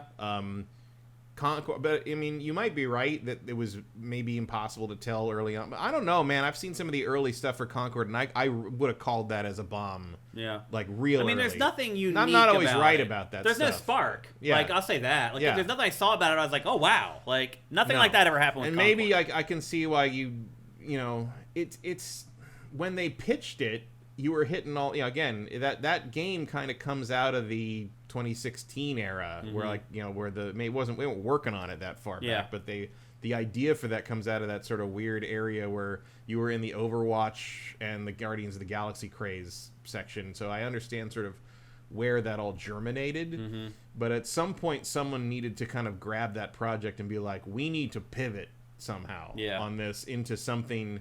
Maybe keep the game. The gameplay wasn't the problem. Like the aesthetics and the hook was the problem. There was something about the characters and and all that was just instantly repulsive to me. And apparently I wasn't You weren't the alone. only one. Yep. And it's weird because you watch the secret level Concord short, and like that's pretty good. Right. Like I could see where they got fooled. Yeah, you see how they tricked themselves. Seriously. Yeah. So I don't know. This seems like a weird way. I mean, I guess really the way he's phrasing this is a way to not blame anybody. Yeah. You know, because if you say like you got to use your judgment, like, well, you're like, who needs to use it? Who is that? Who Yeah. failed to use their judgment? Herman Hulse failed to use his judgment. That's who it was. This is a way to say this without blaming himself or anyone in power. And when you say the studios have to fail early and often, you're again putting the onus on the studio. I mean, the implication of that statement is that it's the studio's fault that Concord died. And so the studio is closed because they did a bad thing. It's not their fault. They made the game. No, you gave them the green light. You said that's good. Yeah, you're the ones who wanted that. Yeah, Retro Modern Gamer says they need to do better focus testing before going down the rabbit hole on projects. Yeah. They are, man. I mean, I'm sure they spent millions of dollars on focus testing for that game. And if your focus testing is the kids are like, I love it, it's great, it's awesome. Like, what do you do? Yeah, and it doesn't matter. I mean, sometimes I did early like consulting and like mock review stuff for a game years and years ago, and I loved it. I absolutely loved it. I wrote a glowing like 20-page review of the thing and got into every single element, and I dissected that, and then like at the end I basically said, I don't think this is gonna sell very well. But I love it. I absolutely love this. I think you made one of the best games I played all year. Yeah. I don't think this is gonna resonate with people who aren't me. Aren't my particular kind of weird. Right. And I was 100% correct. Yeah. And did the game come out still? it did. Can you not say what it was? I'm not going to say what it was. Right. I signed too many. I'll tell you when we're not Okay. live. But I signed too many things to say that. But like, and it failed. The game failed horribly. Yeah. Horribly. Well, I'm surprised they didn't bring you back because they're like, he was right. They didn't. That's funny. All right, we got to move on to the next topic for the lightning round. You and I are both huge fans of Forza Horizon. We've liked pretty much every single one of them. We love Forza Horizon 5. It's maybe our favorite racing game, period, not just arcade-style racing game. And as we found out late last week, or at least there was a rumor floating around, that Forza Horizon 6 was going to be set in Japan. And I was like, that sounds great. I'm like, that is a great setting for a Forza Horizon game. And then today... Oh my god, Drift. Right. And then it came out today that Forza Horizon 6 is going to be announced at Tokyo Game Show 2026. And there you go, people. No one sleep in Tokyo. Initial D. The next Forza Horizon 6, is going to be set in Japan, and I am all about it. Ask me for a Need for Speed Underground remaster, I give you Forza Horizon 6. Seriously. It's going to be better than Mexico, I'll tell you that much. I guarantee it. I didn't mind Mexico. No, me either. I kind of still like Denver. Really? Colorado the best. Yeah. I really like Colorado. I really liked England. I like that. The only one I like Mexico. The only setting for Forza Horizon I haven't really liked was I didn't like the Mediterranean. Yeah. What was it? 2? It was too beachy. Too beachy. Tropical. And also it just felt like we'd been there before in a racing game. One of the things I love about most of the settings for this series is that none of them feel like places we've been. Yeah, I agree. They do pick interesting locations. They do pick really interesting places. Yeah. And I know we've been to Tokyo and Japan, but I think they're going to go all over Japan. And it gives them the opportunity to do the mountain races with the drift stuff. Yeah. And I've never really had that in Forza Horizon before. That's a really exciting place to play. I think it's great. I'm really excited about it. Cool. Tokyo Game Show September, so next month we'll probably get the debut of that. But when do you think we'll get that? The game? Year? You think next year? The game itself, it has to be next year. I mean, they've already taken longer than they usually do for Forza Horizon. So yeah, I would assume next year. Yeah, maybe even early. There's part of me that kind of wishes this year. Yeah, because I'd love to play a great racing game. I'd say there's room in their schedule. Yeah, for sure, absolutely. Well, they also let go of a lot of staff as well, so maybe their schedule isn't quite as open as we thought. But yeah, it all signs are pointing to Forza Horizon 6 taking place in Japan, which would be cool. They haven't done a whole lot of city stuff. No. It'd be nice to see them tackle that. Yeah, I mean, they've never had a location that's predominantly urban. No. It's always been predominantly nature with little patches of urbanity. So it'll be great. I want, the Japanese countryside to be a cool place to race as well. Yeah. But, no, you got to do the freeway battles. You got to do all that stuff. Hell yeah. Yep. All right. I said earlier that I had one story in the lightning round. That was about Gamescom. And the one story I decided to keep in the lightning round is that Jeff Keighley shared that Opening Night Live reached 72 million streams. Not only just that, Matt, it was also up 80% year over year. Mm-hmm. Can you think of anything that goes up 80% year over year? Anything? Property taxes. Yeah. Okay. Touche. Jeff Keighley and property taxes are the one two thing you things can count on. Yeah. So yeah, he claims that there were 72 million streams of that 2-hour presentation. And again, it was up 80% from Gamescom 2025. I'm glad all those bots managed to make time to stream that. I mean, it really is that easy, right? It's gotta be. To hire a bunch of bots to just attend. I mean, they're just stream. live streams. Yeah, so it's not hard either. Those aren't 72 million human beings did not watch that. No. I don't refuse. Well, he said 72 million streams. That's all. Yeah, that's just instances. That could be, so that means 5 of me or whatever. Yeah, if I open 100 tabs with that stream in it, that's 100 streams. It counts in that number. Yeah, absolutely. Still, they could also be counting. I didn't know this until I think the Game Awards or Summer Game Fest. But somebody who works in this space told me, like, the other thing that is counted a lot is if someone is served an ad during the live stream that is for the live stream and it streams video in that ad, that also counts. Really? Because someone streamed the ad. So if you got an ad for it while it was happening, you counted by looking at even if you skipped it. It still streamed that program to a person's eyes. Yeah. So that counts too. I mean, take that number is a grain of salt number, but the whole point of the number is to present in meetings to get people to sign up for the next thing and want their stuff in the next thing. So Jeff can charge $600,000 next year for the ad instead of $500,000 like he did this year. I mean, it certainly seems to work. I mean, except on John Carpenter. Here's the thing: like, I sit here and I question these numbers, but look, if you're an advertiser, you're going to look at that data. You're not going to spend the $500,000 unless you dig into that data and make sure that the data is legit. So or you're going to be like, well, we don't have any better options. Yeah. Like, this is certainly the most. Even if you have or third this, this is the biggest audience you have access to, guaranteed that everybody watching this thing plays and cares about video games. So. And it's still cheaper than advertising on the NFL. Yeah. So it makes sense to present that. And also, I'm not the one making money on the fucking video game. I'm a marketing guy. I'm working for this company that doesn't care about me and will lay me off in a fucking hot second if everything's inconvenient for them. Yeah. So I'm going to present those numbers to my boss, say this is the way we need to go. Here we go. We buy that ad on there. 72 million streams saw our ad.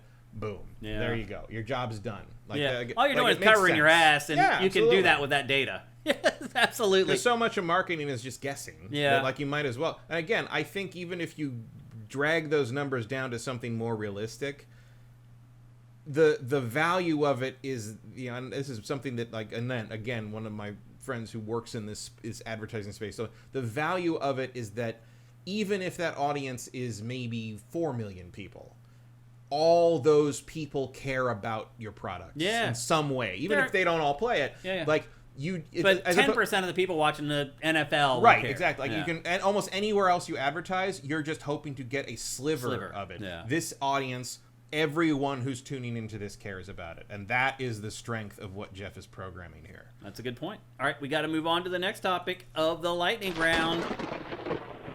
And Hideo Kojima just turned 62. And he's getting old, and he's talking about retiring and what he wants to do when he retires and blah, blah, blah. He has 3 games in development right now that are announced. I'm sure maybe he has other projects that aren't announced that he's also working on. Yeah. Although he did admit that he will probably work until he dies. He did, yeah. However, people are asking him about Death Stranding 3, which I don't know why you would greenlight, because it doesn't look like Part 2 is selling very well. But if they were to, he said that he cannot make it, and he would like someone else to make Death Stranding 3.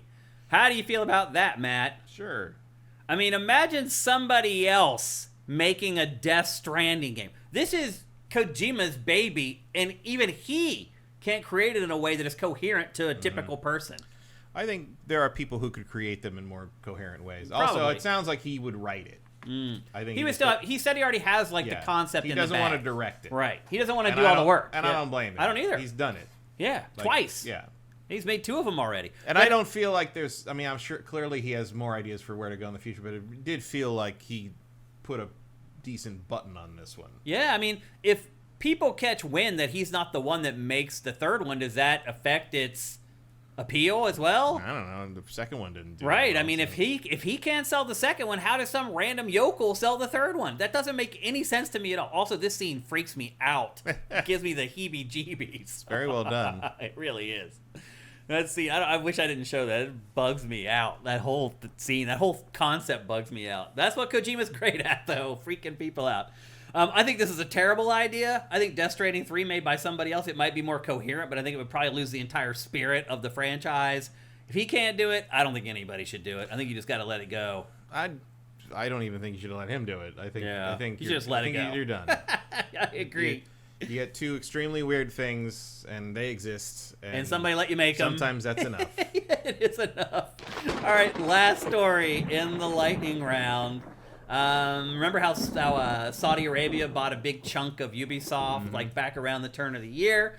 And then they announced in a lot of that going around. Yeah, there is. Yeah, I mean, Saudi Arabia... Right, King of Fighters? I mean, there's a bunch of weird stuff going Fatal, on. City of the Wolves. In esports right now, they're trying to, like, what do they call it? Something wash. It's sports wash or something. Sports wash, yeah. Yeah, well, then, like, also they've got that, is it them or is it... we have the Live Golf thing. Or is it Dubai that has... they're the ones that built the city, right? That's just for entertainment? Yeah. That was advertised on Evo Saudi a Arabia lot. you're talking about? Yeah. There was just advertised on Evo a lot. It was like just supposed to be like all like weird entertainment like, city. So yeah, you got to justify that. And they're building that city that's just a line. Yeah. Somewhere. Like there's a lot of stuff going on over there. Well, the Esports World Championships are also happening there, which people are freaking out about. Because that's what Saudi Arabia is trying to do, is trying to have these sporting events like Live Golf and all this stuff to make you forget about their human rights abuses. Right. I mean, that's why they call it sports washing or whatever. So anyway, they bought a stake in Ubisoft around the turn of the year, and it was mentioned then that maybe they might do something with Assassin's Creed around that, and it was just revealed yesterday that that is in fact happening, and there is going to be DLC of Assassin's Creed Mirage, which was a game Ubisoft had said it was done with and was never going to do any DLC for. It is now doing story DLC for a game that came out 2 years ago set in Saudi Arabia. I guess the prince liked that game. Or they're like, this is the one thing we can force you to shoehorn Saudi Arabia into. Well, right, but that's what I mean is maybe, it sounds like someone who has the money wants to play more Mirage. Maybe, yeah. But why else? You hope, unless this is just going to be like a weird tourism DLC for Saudi Arabia. Yeah, and this is the concern. Like when Saudi Arabia bought Pokemon Go, everyone was freaked out, and like Niantic and the new developers had to be like, no, and like nothing's changing, everything's the same. They're not messing with us. Same thing happened here, and now here we are 6 months later, and suddenly they're controlling creative at Ubisoft. So this is a slippery slope. I mean, they already forced 2 guest characters into City of the Wolves. Yeah. Which was enough to make me not buy it. Yeah. Because I don't need Ronaldo or that weird DJ guy. Yeah, how weird that stuff was in there. Yeah. I mean, they are affecting art. There is no doubt 100%. about it. With their money, they are affecting the output of studios, and this is the latest case. But look, Ubisoft is in dire straits. And so if I'm put in a position where it's like, hey, we're going to do DLC in Saudi Arabia, but we can keep making Assassin's Creed games, I'm okay with that. Yeah. If the alternative is not getting more Ubisoft games, then I'll deal with the bullcrap. Yeah, I mean, I don't think there's ever been a more clear-cut vote with your wallet situation here. Yeah. Like, just if you don't want, just don't buy it if you don't like it. Yep. I don't really feel a need to go back to Mirage. No. I mean, that was the whole thing about it, was that it was supposed to be a throwback and different from the modern Assassin's Creed. It was supposed to be the self-contained. You play it, you finish it, you're done. It's not as long as the other games. This is what the fans want. This older school. Coming off the back of Valhalla, which like dragged on for like crazy 4 bloat. years. Right. Yeah. And this was the refresher, the chaser or whatever. So it's weird. Like, again, Ubisoft said that there was going to be no DLC for this game. Now that it has new investors, that has changed. And that's just the facts, Jack. Like, Saudi Arabia is the reason there's DLC coming for this game. That's just the truth. So it could be worse, I guess. It could be straight up propaganda where it's literally like them a DLC that just talks about how awesome Saudi Arabia is the whole time. I mean, maybe that that's still what might it be is. what it is. You Like, may be right. just historically. It's true. Yep. Like the whole thing could be like him has to go to, what would be a time appropriate city in Saudi Arabia at the time. Oh God. Did Saudi Arabia exist then? Not in that sense, but right. It was like, but the kingdom that would now be right. known as that country, right. that existed. I don't know what that would be. Culturally, it yeah. I don't even know what that would. But be. I don't know what I don't remember. I don't know what city at the time would be a place that. I don't either. But maybe he just goes there and it's like, this is so much better than Baghdad. Like all the time. Like I don't know. Like, if I was going to go on vacation, I would definitely come here and not Baghdad. That would be the thrust of the DLC. All right, well, that's going to do it for the lightning round, which means that there's just one thing left to do in GameFace 448.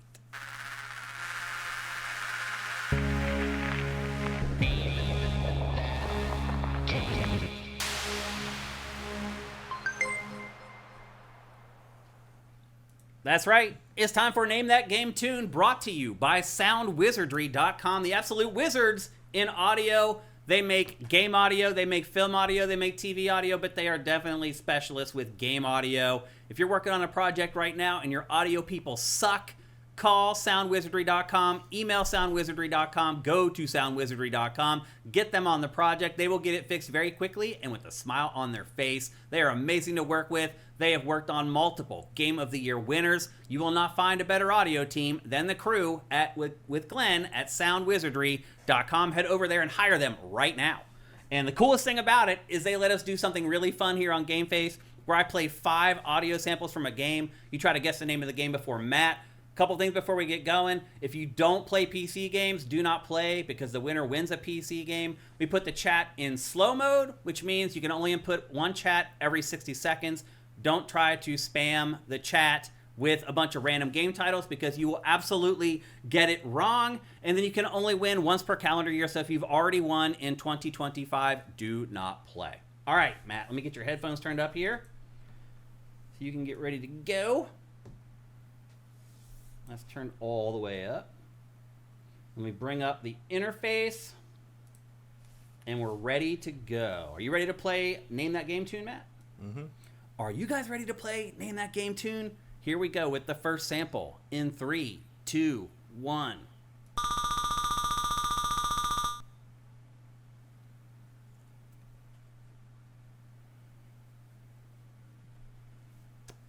Any guesses? Not Pong. Not Resident Evil 2 or 3. Good one, Ruthina. Not Choo Choo Rocket. Definitely not Half-Life 3. Mischief Makers. Nice, but that's wrong. Shake, shake, shake. Pokemon X and Y, no. Metal Gear, no. Sonic 1, no. Crystal Castles. No. That Sonic 1's a good guess, though. There is a similar sound in that game. But it's not. Any other guesses on that first one before we move on? Chocobo Racing, no. Sleeping Turtle 3, thank you for Twitch Prime. That's awesome. Love and respect, both Shane and Matt. Love and respect to you as well, brother. Vincent says, I feel like I should know this. Any more guesses? Going once. Going twice. All right. Here's the second sample in 3, 2, 1. Ooh. Day of the Tentacle, no. Kung Fu. No. Day of the Tentacle, no. Kid Niki, Radical Ninja. No. Five Nights at Freddy's, no. Pitfall, no. Bubble Bobble, no. Yara's Revenge, no. River City Ransom, no. No, it's not Gimmick. Sonic Pinball, Elevator Action, not those either. We have a winner, Climax 83. It is Ye Are Kung Fu. Good job, man. One of my favorite arcade games of all time. Oh, no, I would have known Shinobi on the first sound. You didn't spell it right, Climax 83, but that's okay. Why are Kung Fu? Here's the rest of it. Let me play the rest of the samples. So after you win a match, he just says, shish. And that was that one. Here's the fourth one. So after you finish a match, he just goes, Dun. That's what that sound effect is. And then here's the last one. Everyone would have definitely got it from this if they've ever played YR Kung Fu. And then it goes, Yeah, I never played a ton of that. Oh, I loved it. But it's like the first fighting game I ever played. It's probably the second fighting game of all time, really, after Karate Champ. Yeah. Like, it really defined the idea of kind of picking characters and fighting against Star Guy, Nunchuck Guy. Mm-hmm. Like, it really kind of laid down the template for modern fighting games in a bunch of different ways. Like, well, in a sense, like, Street Fighter 1 sort of went backwards by not letting you have different characters. Yeah, it's true. Yep. Well, congratulations to you, Climax83. Send me a DM here on Twitch. You can send me a DM on SIFTD. I'm at Shane. You can hit us up on Twitter. I'm at Dinfire there or at SIFTD Games there. On Blue Sky, at SIFTD, at Shane Satterfield. Hit me up, and we'll start working on getting you your code. When you contact me, send your Steam ID, the number, with your first correspondence. That way, as soon as I get that, we can become friends on Steam, and we can start working about getting you your game. So congratulations. Great job.